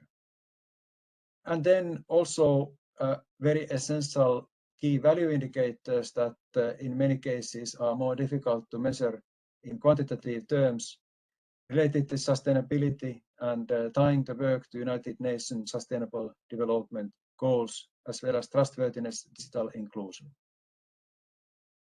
So as a conclusion, 6G will be much broader than the radio access technology, so it's a flexible platform providing connectivity, data, compute, intelligence, and sensing. And here then noted several recent results available from our website, as well as a recent overview paper published at the IEEE Access end of November last year. So thank you. Any questions, comments? Thank you very much, Nico. And while I think the audiences will provide their questions in the chat, I just want to one question. Has mentioned many times this morning that for the European strategy point of view, it is very important to involve to invite microelectronics into the 6G standardization process. As Europe we have this tradition in this communication collaborative project to reach a pre-consensus on standardization. So, what as the coordinator of such a flagship project for 6G? So, what would be your view on this? Yeah, certainly agree with this need to be improving and strengthening this area, and there is a very good opportunity for that when then looking at this new set of projects in the context of smart networks and services, SNS. So that is then our duty towards that, as well as in the current Hexa-X project. We also are paying attention to this dimension. Thank you, Mikko. So just let you know, actually, between HexX and COREnect, we have also some exchange. We have a joint bilateral workshop to exchange the information from the telecommunication industry and the microelectronics industry. Now we have another question, maybe from Noah, is that how to realize sustainable 6G? So can you give some concrete example? Yeah, so we have published our most recent deliverable 1.2 related to this last year. And in 1 month from now, we will publish a new deliverable 1.3 that also contains update on this. And concerning sustainability, so we need to look at all the ingredients in the network to make 6G sustainable. So energy efficiency, quite significant challenges there with this all kind of improve expectations for the performance. Need to look at the materials efficiency, need to look at the circular economy.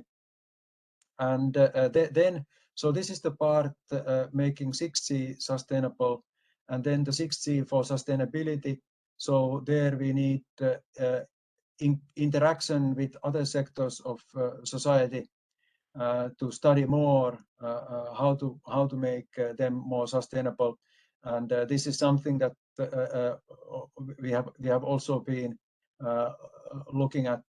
And for example, the improved remote interactions are one example towards this, which is an old idea as such, and it can be improved, and it can also be studied that how to make its impact bigger in the society.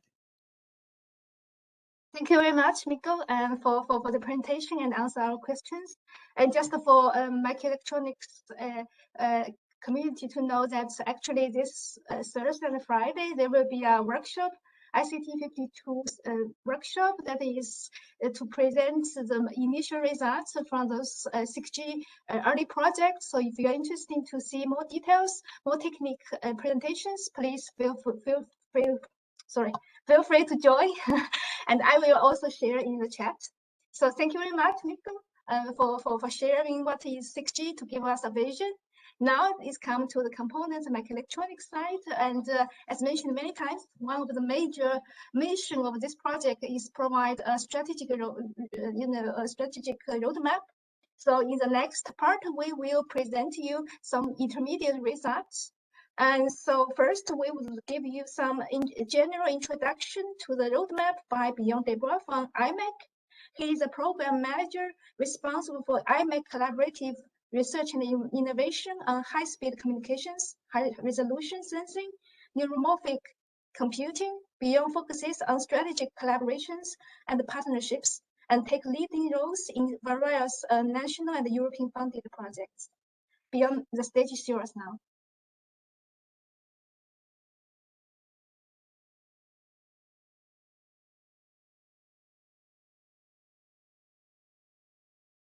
And maybe it's just me, Beyond. We cannot hear you if you are talking right now.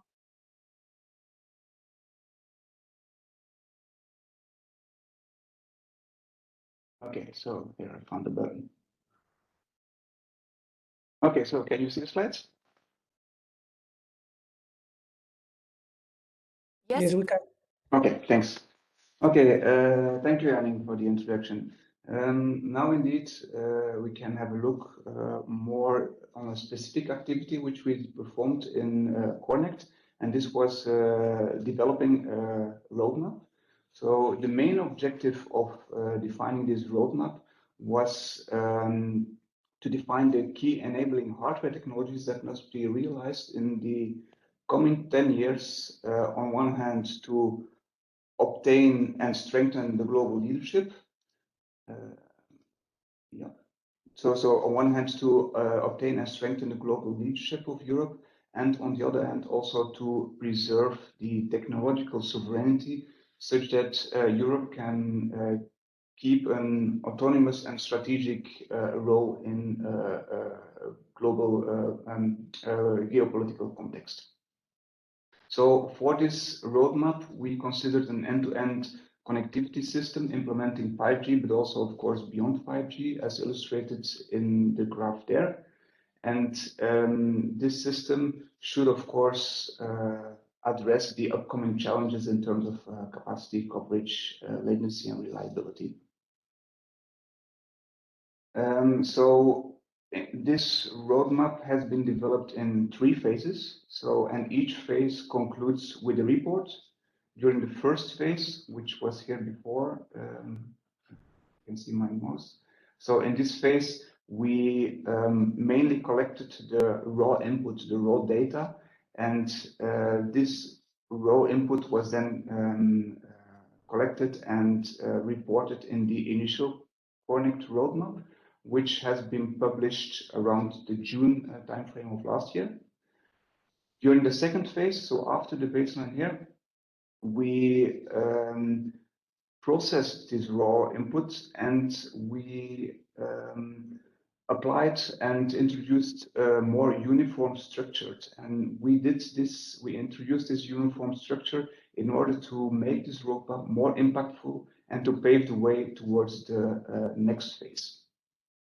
So the result of this activity in the second phase was then collected in the intermediate COREnect roadmap, and this was published some weeks ago. So this is our most recent roadmap document. And then during the last phase, which we are in now, there we plan to do the final consolidation of the roadmap, and this then will be reported in the final roadmap document, which will be available around the May timeframe of this year. These road mapping activities leverage also the other activities performed in COREnect. On one hand, the activities performed in Work Package 2, they are taken in these roadmap activities. So, and Work Package 2 is on the strategic vision and requirements, and also across the entire road mapping definition, we always kept a very close link to the outside world, and there we mainly leveraged the connectivity through Work Package 4.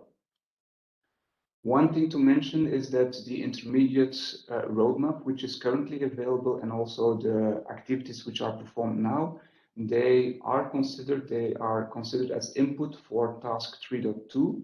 And why is 3.2 so important? Because this is really in defining the actionable recommendation and guidelines for the relevant stakeholders. So this is a very important output of the project as well. So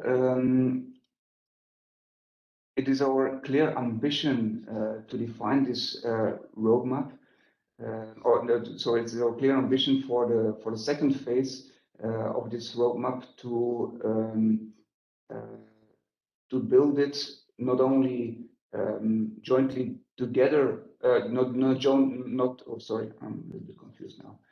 So the clear ambition of this roadmap is not only for the related communities, but also jointly together with the related communities. And this is very important. So we want to enhance the platform as much as possible for this roadmap. And therefore, we gathered a large group of experts to contribute to this roadmap, to discuss this roadmap, to create synergies. And in order to establish this, we work according to 3 strategic focus areas. So the first focus area that we consider is the compute and store. And there we have about 20 experts which contributed to this expert group. The second expert group which we considered is connect and communicate. And there we have a very large group of 65 experts contributing. And then the third key focus area which we considered is the sense and power. And there we have 20 experts contributing to that. In the following presentations, we will zoom in into the different expert groups. So it is very, very important that you know that we form this that we form this roadmap based on inputs from the experts. So based on the inputs of many of you that are now attending this meeting. So as indicated before, the second phase of the roadmap, there we introduced a uniform structure. And we introduced this uniform structure for each of the expert group descriptions. And the reason why we did this was to make in an attempt to make the roadmap even more impactful. And not only impactful from a technical point of view, but also from a business perspective. And rather than looking only at the technical ingredients, we also considered the entire value chain over different market segments. And the different market segments which we considered, and these are also taken into this roadmap document, is on one hand the business segment, the market segment of connectivity infrastructure, so the wireless and the wired infrastructure. On the other hand, also the consumer grade connectivity. That is everything related, for example, to portable devices, smartphones, etc. The industry grade connectivity. There we consider the Industry 5.0 and the automotive connectivity.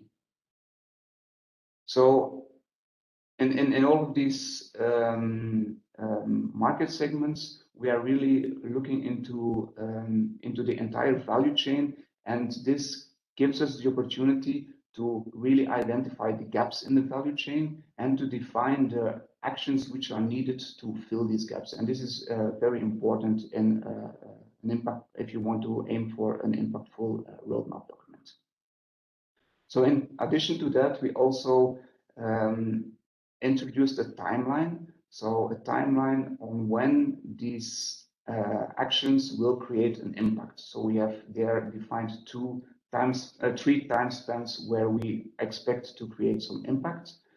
And for all of these activities, we defined SWOT analysis, we defined the strategic action tables, and this is all mentioned in the reports. Okay, so as a conclusion on this small introduction, of course, it's important. Thanks, Jan. You also shared the link to this, the latest roadmap document, so which is the intermediate COREnect roadmap document. Link is included in the slide here. And then I also want to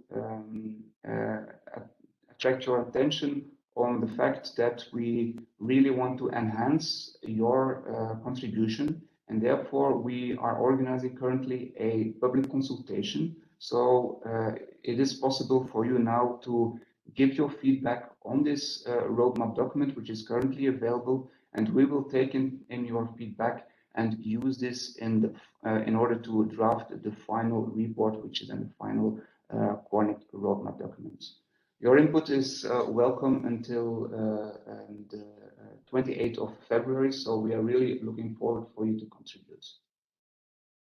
So this ends my part here, and I think that now we can zoom into the presentations of the different expert groups. Thank you very much, Björn, for this introduction, and also congratulations for the great work, and thank you for leading this roadmap activities inside of COREnect. Appreciate that. So now, as Björn mentioned, that now it's time to zoom in more technical content. We have 3 expert groups, so we will now have the presentation one by one on their initial results, intermediate results. So the first of is expert group 1 on compute and storage, which is led by Gerhard Wittweis.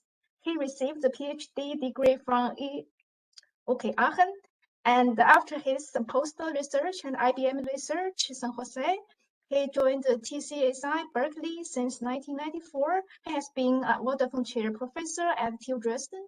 Since 2018, he has been heading the new Barkhaus Institute. In 2019, he was elected. He was elected into the DFG Senate. His research interests include wireless transmissions and chip design. He coordinates 5G Lab Germany, spun out 18 tech and 3 non-tech startups. He's a member of 2 German National Academy Science Enough is enough. And the engineer architect. Janning. Enough is enough. Yes. Okay. So, Keha, it's your turn now. Thank you. So let me talk about the important part, which is the important part in terms of expert group 1, which is compute and store, and have a look at what we came up with. So if we look at this, the expert group 1 really has its mission and understanding really what is needed for making an environmentally friendly, green, and trustworthy 5G, 6G, and beyond, and supporting that. And obviously, we see that the compute and store is important also for the disaggregated radio access networks that are coming.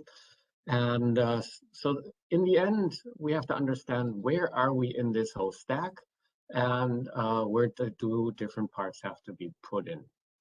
And the stack is consisting of many different items. Obviously, we can see that here.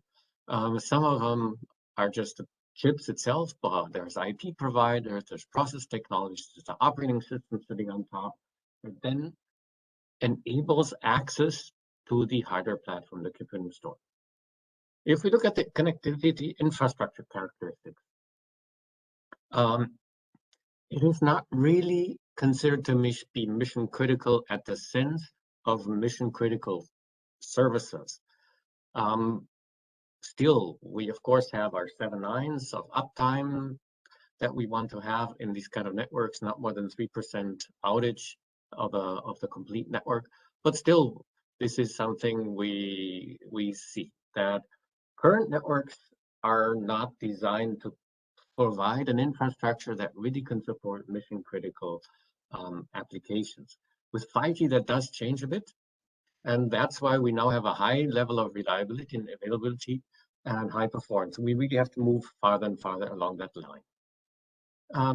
The trends that we see is obviously standardization is happening at different levels. And we see also the disaggregated radio access network, with Open RAN just being one of it. Certainly the most prominent form of that happening right now. And to support this, we need to understand the memory hierarchy, memory application co-design, the multi-processor system on chip, the MPSoC interconnect. How do we build these MPSoCs? What is the fabric? And how can we make this trustworthy? How can we make this energy efficient? Looking at hypervisor activities, isolating of sensitive data, meaning like if the identity and the location are merged, we know this is something that is very sensitive according to GDPR. So how do we make sure that we have a computing platform that can really enable and deliver these kind of requirements, such that only those services can merge different identification parts, meaning sensing, identity, geolocation, etc., in a way that we have the support. And of course, how do we support this in terms of a 3D integration of chipsets? In the end, what this means is we have to somehow come up with trustworthy platform chips.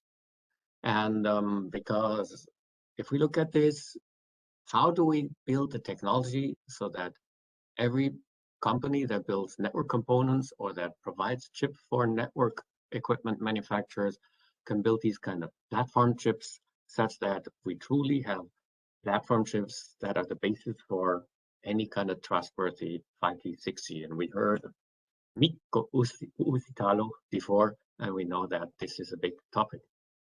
If we then look into more on the application side, maybe an example like consumer grade applications, we see that to support consumer industry, and Europe is big in consumer, but not big in consumer electronics, but big in consumer. And we see a trend that a lot of this consumer industry will become electronic. That means we have a really big dilemma. I'm not only talking about IKEA and H&M and Zara and those companies, but many of our products that we buy as consumers are made in Europe, designed in Europe, and they will become driven by electronics and connectivity in the future. And that's why we need to be able to provide consumer electronics, because we can hide today, but tomorrow we will not be able to hide. Now, how do we do this such that we have low cost, backwards compatible devices such that really can support this kind of activity and have these kind of short lifetimes.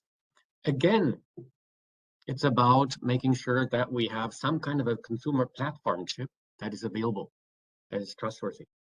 And this can be chipsets, it can be chips, whatever it is.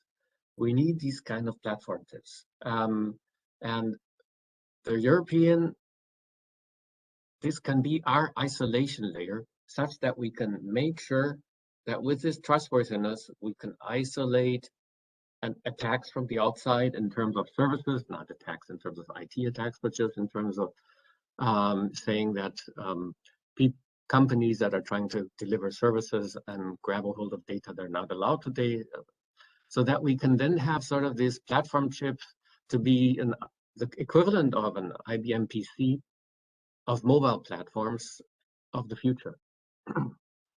So then, of course, we have to support storage over radio networks for these consumer-grade applications, so that we have edge cloud, remote attestation in the edge cloud, remote processing in the edge cloud, in secure and trustworthy private compartments. We have new design paradigms, how to design these optimized multi-processing chips on chip, and do, of course, the memory integration in the right form. And then if we go to another category, let's say industry-grade chips or connectivity, and we look at this again, the big topic is about these trustworthy platform chips or chipsets, because in this case it's mission critical, it's safety, it has to be low latency, it has to be scalable, it has to be low energy. But obviously no company wants to build a system or install a system in their factory if they cannot trust that the whole system is reliable and trustworthy in a much different sense. So that means not only the smart home, but also industry applications have very similar requirements. And the question is, obviously there, how can we up with also some new designs of embedded non-volatile memory as part of these kind of platform designs that we have to come up with? How do we do the multiprocessor system on chip such that it becomes sort of a standard fabric that can be used so that every different platform chip speaks the same language? How can we build an open source framework around that so that companies, small, medium enterprises are not cut off, but actually can make use of these kind of open source environments and access to all kinds of IP that is generated in the open source community and also design frameworks. And in the end, we also have to come up with something we just call digital design kitchen, which means where we innovate around this, come up with the requirements of the future, and then also design these kind of platform chips for the future.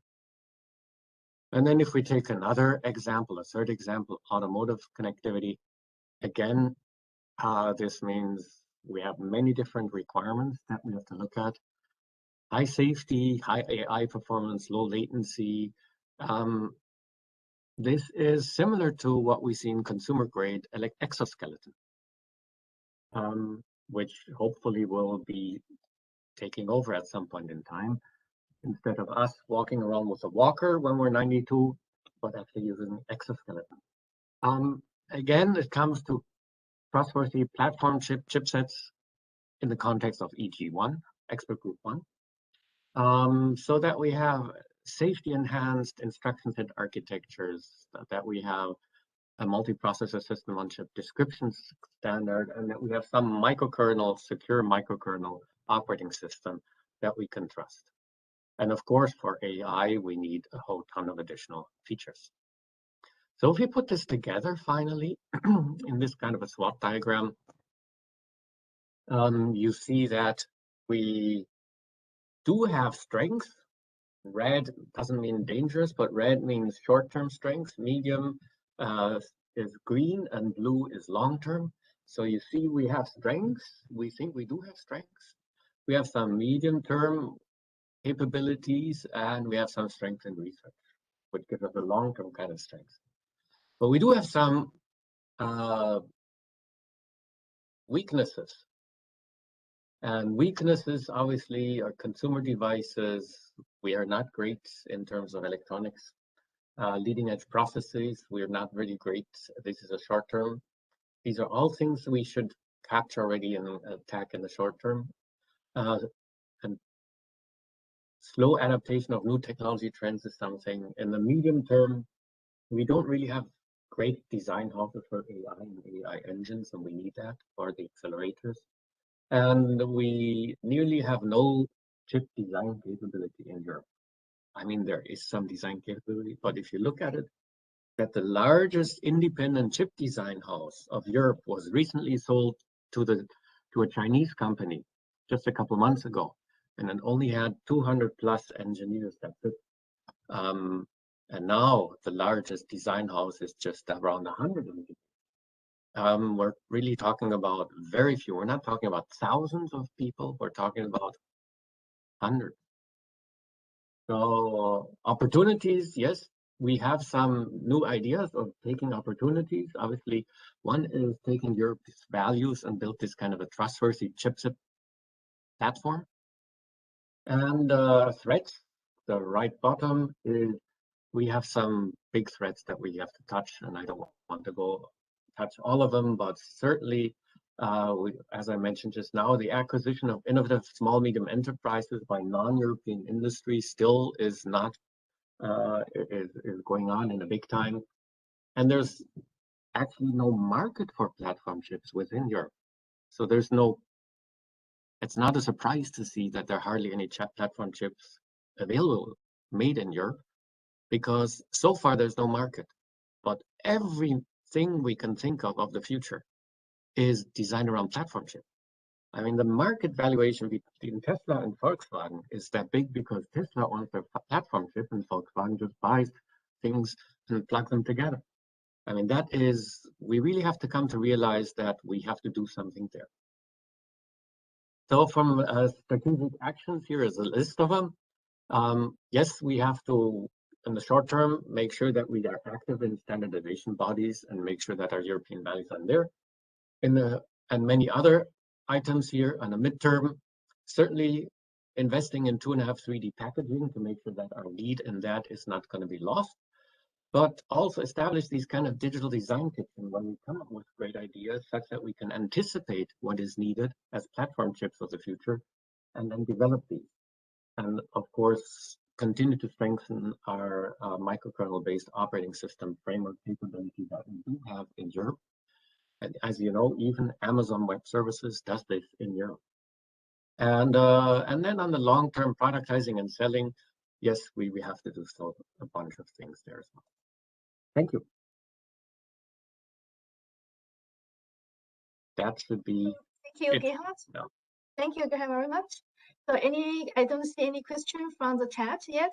So while our audiences, if you have a question, please put in the chat. I have one question for Gerhard. As you mentioned many times, you consider to develop a platform chip as the most important thing. You know, the strategic point for Europe to tackle right now. But this is a long way towards that. So what would you see the first step we should do to start that journey? I think to start the journey, we have to, as I mentioned, work along markets where there is already a need today. And we can see an imminent need, just if you see the market capitalization, market value of the different automotive companies, we could see an imminent need already in the automotive industry. And sort of a short, as not too far away from the automotive is the robotics industry, automation industry. So if we take these two industries and start developing platform chips along those lines and focus on that and then pan out into entertainment, into home appliances, into all the other areas where Europe is great and has products today and dominates in markets today, which of course have no connectivity and no platform chips and no electronics in there yet, I think we can have a great chance. Okay, thank you. I think it's exactly also what Mikko is trying to ask here. Maybe Mikko, you can ask with microphone on. Yeah. So I put a chat-related comment, and yeah, this very much agree that we should build on top of those strengths that we have And we have, for example, also 2 telecom vendors, so Nokia and Ericsson in Europe. And then in that context, there is chip design.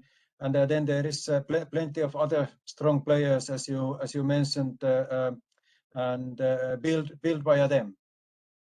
Absolutely, you're absolutely right. So, I mean, the telecoms, sorry for not mentioning it, that was for me so taken for granted here in the context of this discussion, are of course the first choice. But what may not be forgotten in that context is it is really difficult for many of these companies, not only the Nokias and Ericssons, but the SMEs, to be able to be part of this kind of a community and also have the availability and access to this kind of platform chips. So we really need to make sure that we develop a framework that can be used and exploited with their individual ways by Nokias and Ericssons, but also by small, medium enterprises that will never be able to gobble up enough capital like a Tesla can to invest in this way, in this kind of a chip design. Because we're talking about anything that is way far beyond the €100 million investment. It's more like $1 billion and above to build your own platform chip. And not many companies can afford that. Okay, thank you, Geha, very much for leading expert group 1 and also for the presentation. Appreciate it. Now we have to move to the next expert group, Connect and Communication, which is led by Piet Wambach from IMEC. He is a fellow at IMEC and a part-time professor at the University of Brussels. He's focused on analog RF millimeter wave IC design for wireless communications and video, as well as RF semiconductor technologies. Piet, now the stage is yours. Thank you, Janning. Can you hear me? Okay. So I will discuss with you the main items of the roadmap on Connect and Communicate that we have constructed so far. It's not a final version. The goal of this presentation is to propose concrete actions, but also to trigger some feedback from you. The scope of... Sorry, Peter, to interrupt. Do you have a presentation or we don't see anything? Oh, you don't see it? Oh, I thought I was sharing it. Sorry. Yeah, one moment. Let me try again.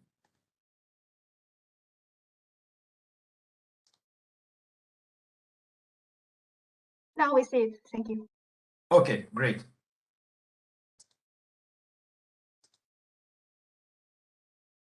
The scope of this expert group can be seen in this picture that shows the entire communication structure. Now, at the very right side, let me take a laser pen. At the very right side, you see the end users, and they communicate with the radio access network in a wireless fashion. Now, inside data centers and central offices, servers or racks are connected with each other. And further, there are wired inter-data center links and metro networks that connect data centers and cities, and long-haul networks that span continents and cross oceans. And then closer to the end user, there are the optical access networks, such as passive optical networks that support fiber to the home.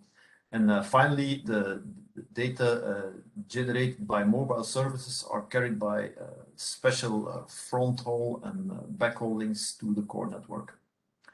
And in all these links, we expect that the throughput will grow, and that will give rise to higher data rates. Now, in this landscape, the domains can be classified as shown here in this table. The infrastructure has wireless and a wired part, and then we have the consumer grade and industrial grade connectivity. So for each of these domains, we're constructing a roadmap to preserve or to increase the sovereignty of Europe on this these aspects on the short, medium, and long term. And then, yeah, maybe a note on automotive. Now, for this expert group, the car is seen as a mobile terminal, similarly a bit to a cell phone. Of course, we know that the speed requirements are different and latency is crucial, but yeah, that's about it. The roadmap is driven by two important observations. First of all, we expect in the coming years strong growth in the wireless and wired infrastructure and explosive growth in the number of end users. User equipment will use higher data rates, and there will come much more access points closer to the end users. Now, also the complexity of the infrastructure and the equipment will go up as that will require this. In the wireless part, the higher data rates will be addressed by using more bandwidth, going to MIMO, and using higher spectral efficiency with more complex simulation schemes.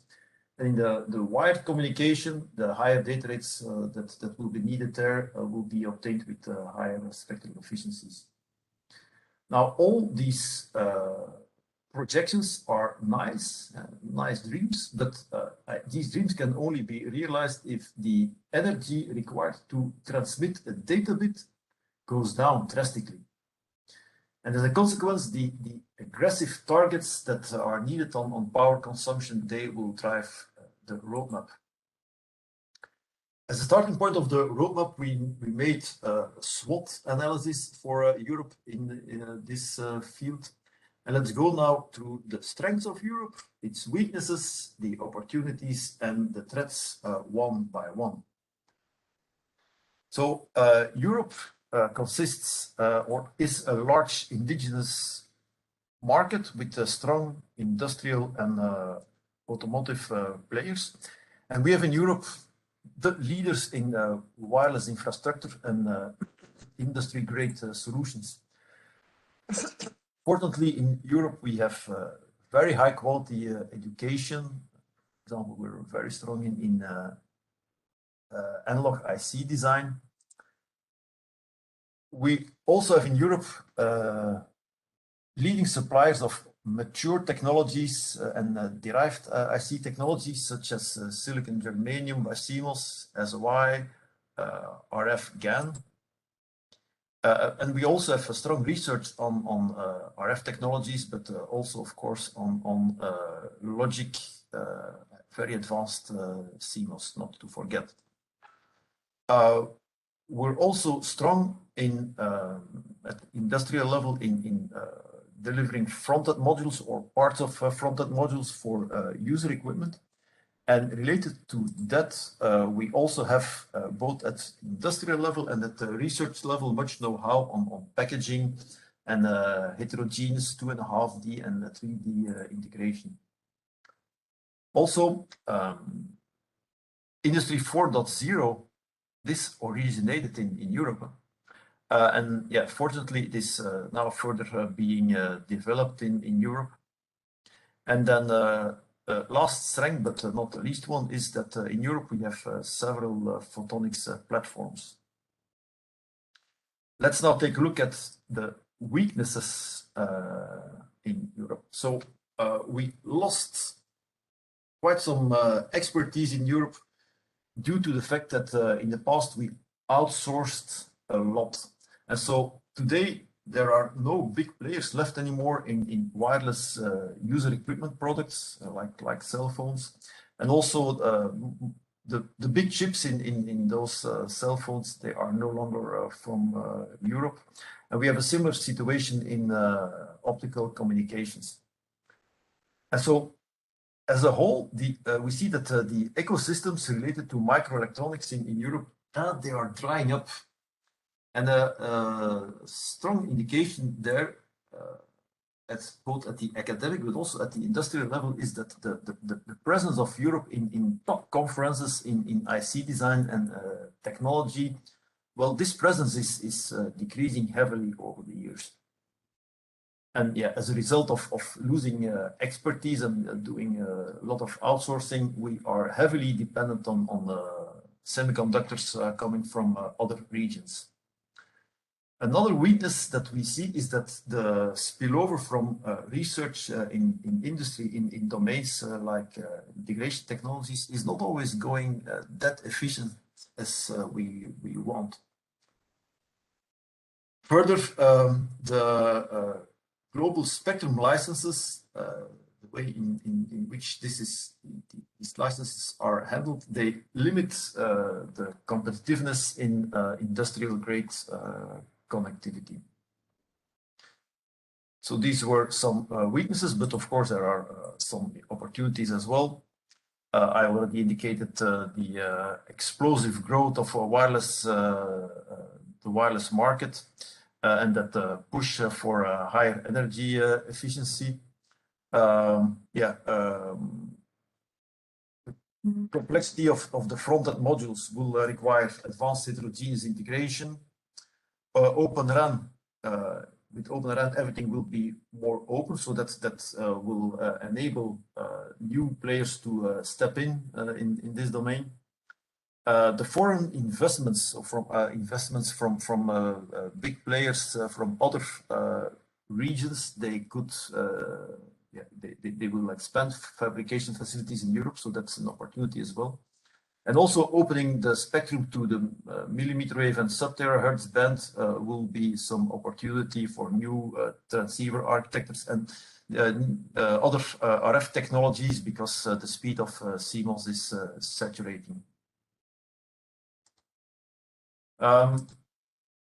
But there are some threats. Yeah, we have lots of competition from the other continents. In the standardization, the non-European big players, they dominate, so they can introduce some barriers for us. We also know that designing and processing in advanced logic CMOS is very expensive. Then another thing is the societal acceptance of 6G might also is not certain neither. So next to the high energy consumption, or the energy consumption that we have to limit severely, the advanced features of 6G might not be widely accessible for everyone. This is my one before last slide. What are some important strategic actions? Well, we should deploy in Europe 5G as fast and as broad as possible. We should build know-how on beamforming, and at various levels. So at the algorithmic level, at the transceiver level, at the package level, at the antenna design level. And we should maintain the position of Europe in the designing the front-end modules for the transceivers. Then further also increase the IC design capabilities. So that comprises analog design, RF design, millimeter wave design, but also digital design. And we should then of course, make sure that there are sufficient European engineers that can design all that. New activities, they often begin small, so we should make sure that there is a climate that is favorable to create startups related to hardware design. Then last but not least, the efficiency of testing all those transceivers with very high frequency content and with beamforming and lots of analog, that efficiency should also go up. The RF hardware technologies that are already present in Europe, we should foster them and grow them. So these are often non-CMOS IC technologies, like RF GaN, silicon germanium by CMOS, fully depleted SOI, but also 3.5 technologies like indium phosphide for the higher frequencies. Now, if those technologies would be adopted for 6G user equipment, then a huge growth will be needed for that, and that's of course a point of attention, because today the capacity of the fabs in those technologies is by far not sufficient to address the high quantities that we expect for 6G. So we should also ensure an efficient spillover from research to industry in these technologies, but also in the packaging technologies where we see that Europe is strong at the research level. And we should also invest in strong involvement of SMEs. Define also a consistent European spectrum policy and a strategy to enable European manufacturing of industry-grade communication chips. And that's all. Thank you. Are there any questions? Thank you, Pete. At the moment, no question from the audiences yet. So please, if you have any question, please ask in the chat or raise your hand.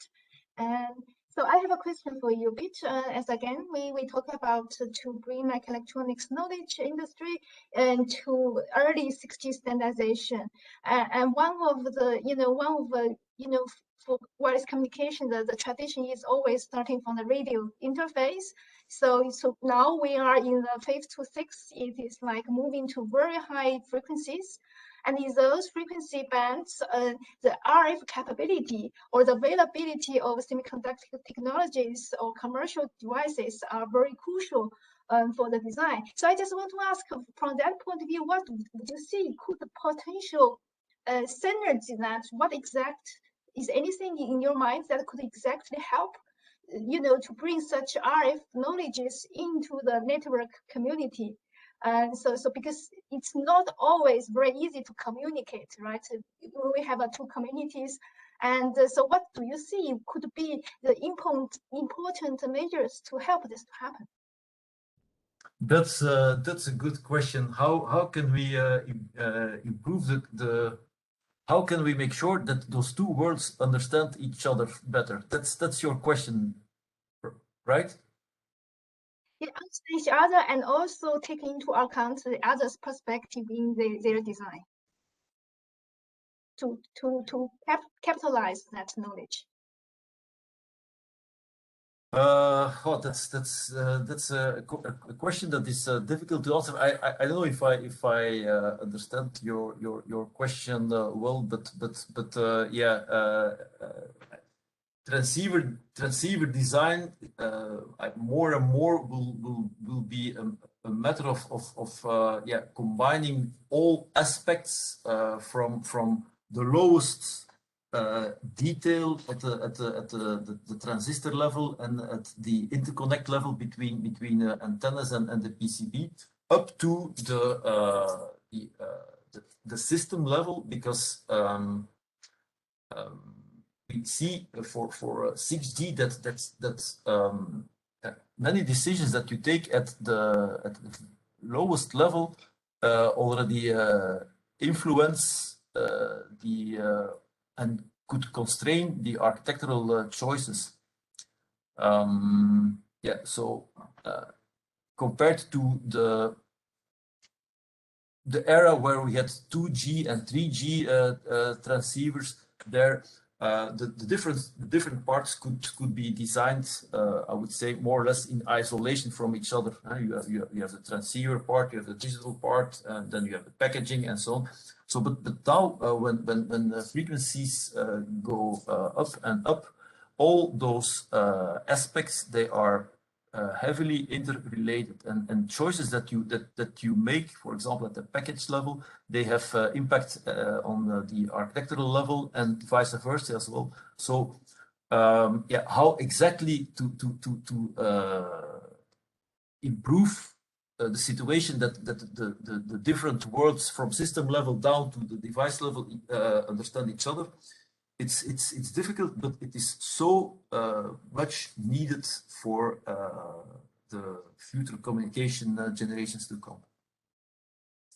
Okay, thank you. I think I understand here that what you meant is that it's very critical comparing to previous generation. It is very important to take into account all layers of, from systems and hardware to co-design together. This is the only way you see that possibly it is for the future success, really, to have a product. More than ever. Yeah, more than ever. Okay, the message is received. Thank you very much, Pete. With that, thank you for their great leadership in EG2 and also the presentation. Now, last but not least, we come to the EG3 on sense and power, which is needed by Manuela Nair from Infineon. She has more than 25 years of experience in semiconductor industry, working as a manager, project manager, and engineer in process development, production management, and product development. Now, Manuela, the stage is yours. Thank you, Janine, for your kind introduction.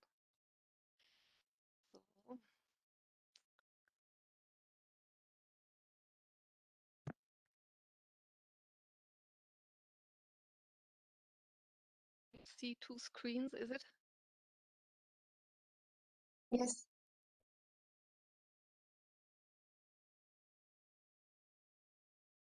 Okay, so you can see one screen now? Yes. Okay. Yeah, so let me share what we discussed in the expert group 3 with some focus on sense and power. And within our expert group, we have actually covered the 4 market segments as they have been mentioned before. But for every market segment, we will try to focus on one specific focus topic. And we would also like to take up the question in more detail, how 6G can be sustainable. We have heard it in the discussions before from Miku Usitalo, right? That's how can we realize a circular economy? And we actually spent some thought on that I would like to share with you. Also from Gerhard's mentioning the user equipments that typically are short-lived. We also would like to bring this into some further discussions and see what we can come up with in our digital design kitchens in Europe. So for automotive connectivity, we will see a huge change. We expect there will be quite some benefit for the society. And we think the connectivity will be driving this future. We're all looking forward to autonomous driving. And we see for automotive connectivity, but also for the other market segments, that regulation topics will be the key here. So let's have some more focus on the regulation topics. What I learned from the experts is that we need more EU contribution to the standardization and regulation activities. Although my impression from the ECS and from the SNS presentations before, I think this is well heard by the community. And it is already addressed or will be addressed in different consortia.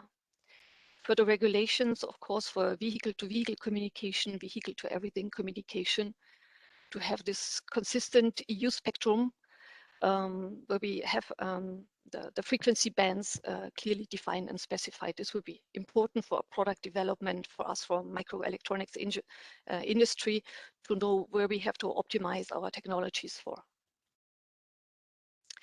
Integrated communication and sensing we have heard before, and I understand the complexity is that it has to be standardized between different groups, between automotive community, but also, let's say, the mobile user equipment community.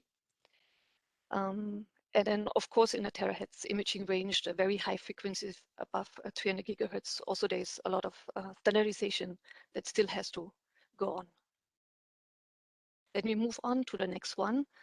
For connectivity infrastructure, the new spectrum bands, they will drive semiconductor process development as we do it here in Infineon. And there will be further advances. And one issue that has been highlighted before is how can we educate enough talents? So this I want to go further in detail in the recommendations, and also technology funding and invest. Which direction would we see that?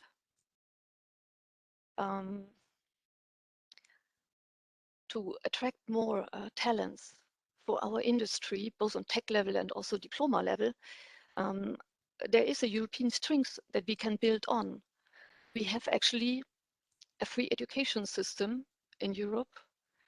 And if we so far have not been able to attract enough talents, we could think about lowering the barriers we have actually built up to access our education system.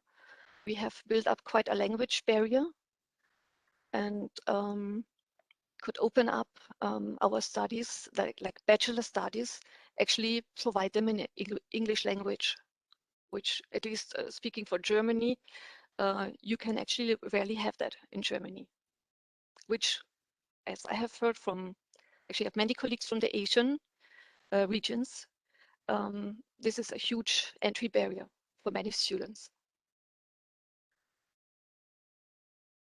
In terms of funding and invest strategies, we have heard a lot today.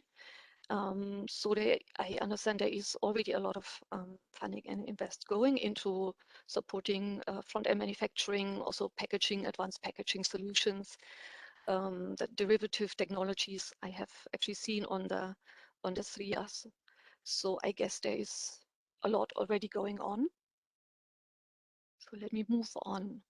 For industrial grade connectivity, in our expert group, we have focused a lot on sensors. So we will see a lot more sensors.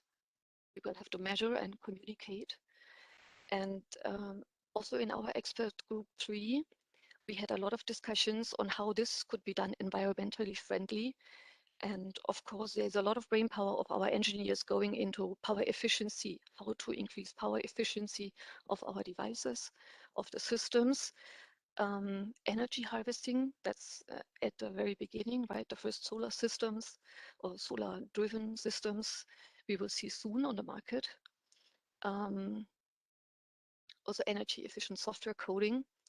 But then from the energy efficiency of our devices to come to a circular economy, what does it mean? Or what does circular economy mean related to a 6G? Let's be explicit here. Telecom is a high growth industry.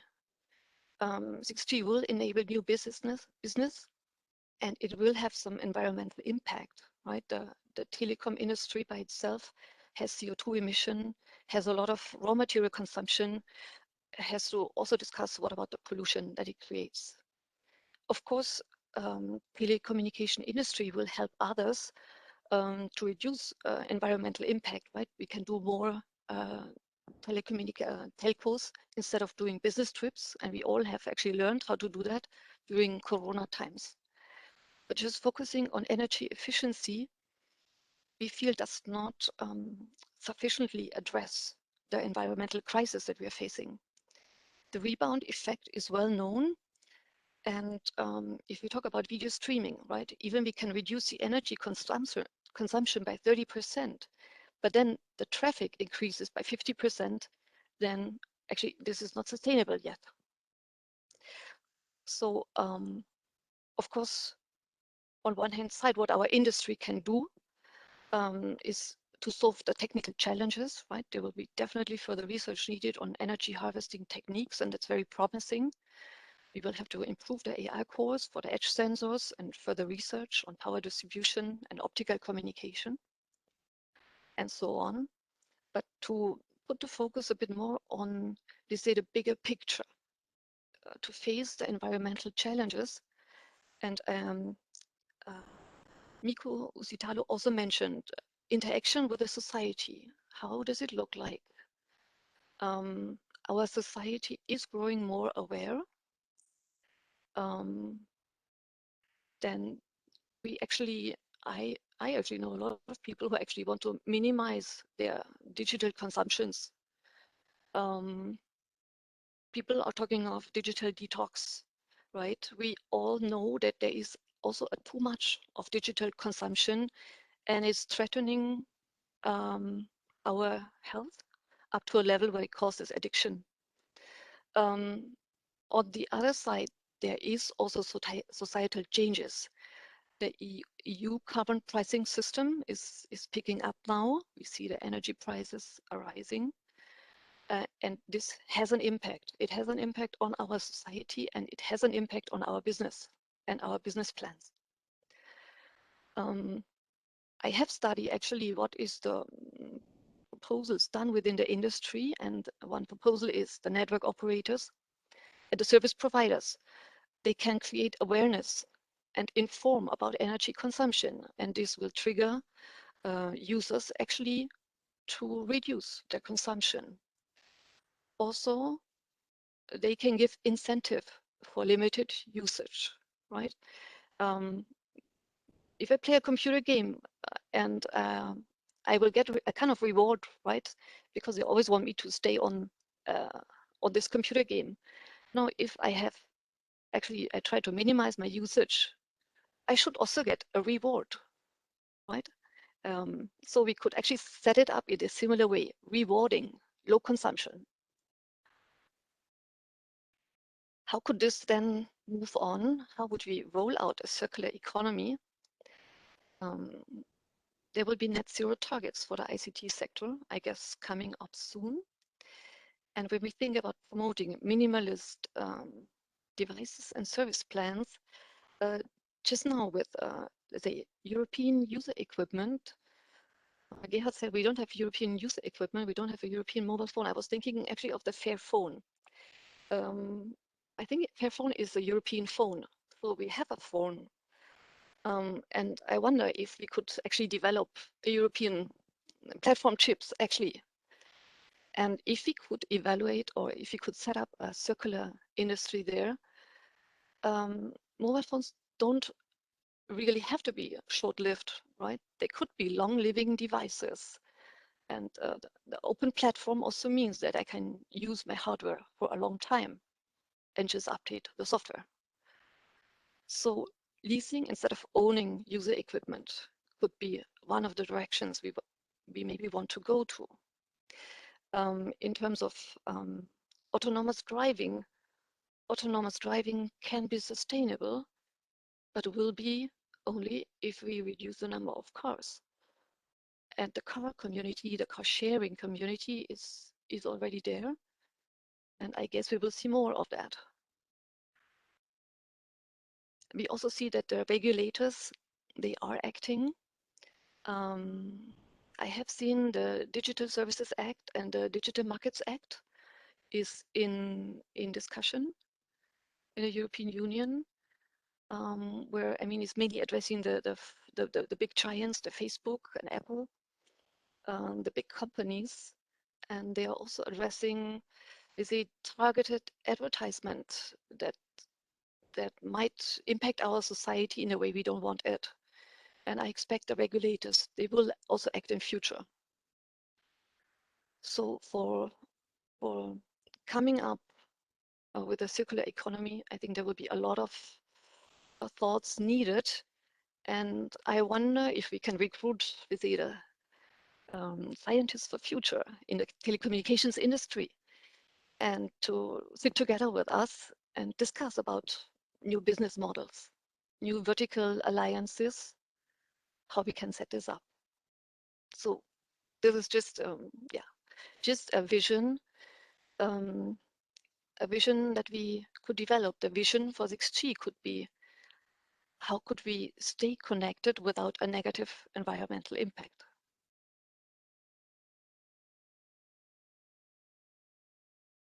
I have one more topic that I would like to bring to your attention. Related to 6G, we have intensively discussed digital health, which can gain actually absolute new possibilities that we haven't had before.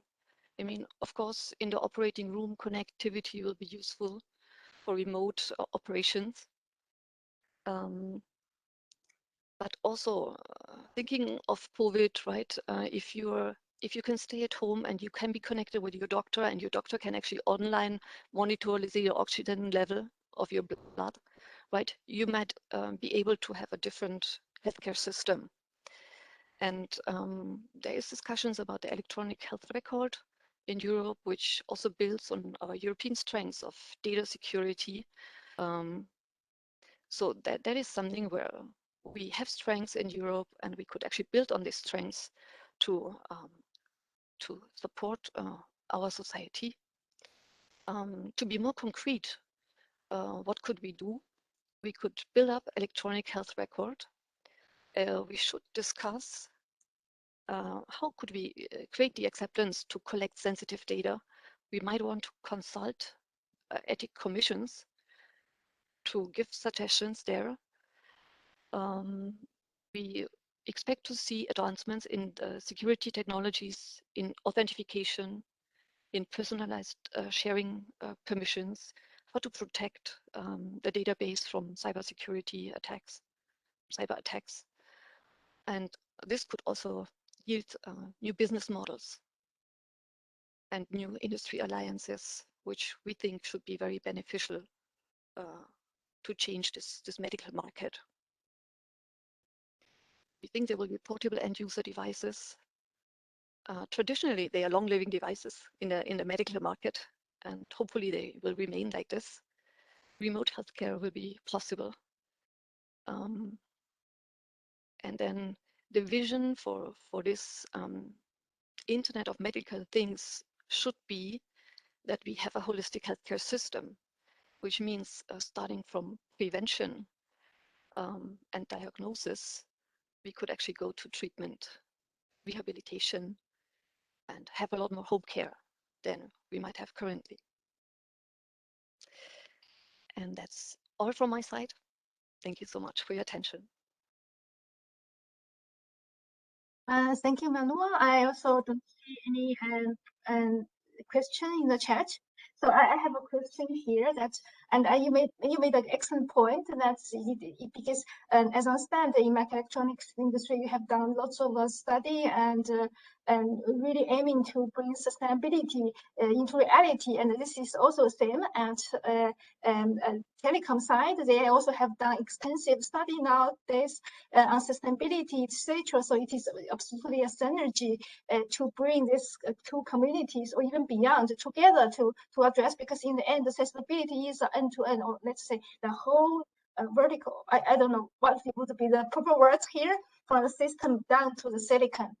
And then I want to really ask also, as mentioned in previous Nicolas' presentation, one of the important new features for 6G we are looking at is sensing, and especially joint communications and sensing.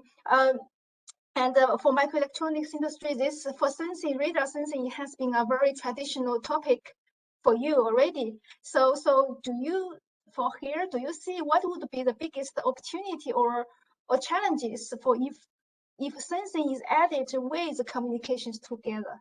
Or is this just our imagination think, okay, this is fancy, we just add something new up to what we have here? Or what would you see would be the opportunity or use cases or etc. from the work you have done in from radar perspective? I have heard it a lot within our community or within our expert groups, that we expect a huge benefit from combining radar and communication and sensing, right, with a lot of system cost lowering possible. So we see there's a big chance and there's big opportunities there. Yeah, and we are also investigating in some projects. Okay, thank you, Manuel. So if there's no further questions, so let's conclude the morning session. Sorry, it's running a bit behind the schedule. Hopefully, we will catch up in the afternoon. So now it's a lunch break time, and we will come back at 1:30. And I wish you bon appetit. It's a good lunch. See you.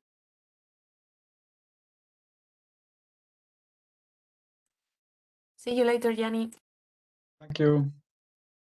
See you. Thank you. Bye-bye. Bye-bye. Goodbye. Thank you. Bye.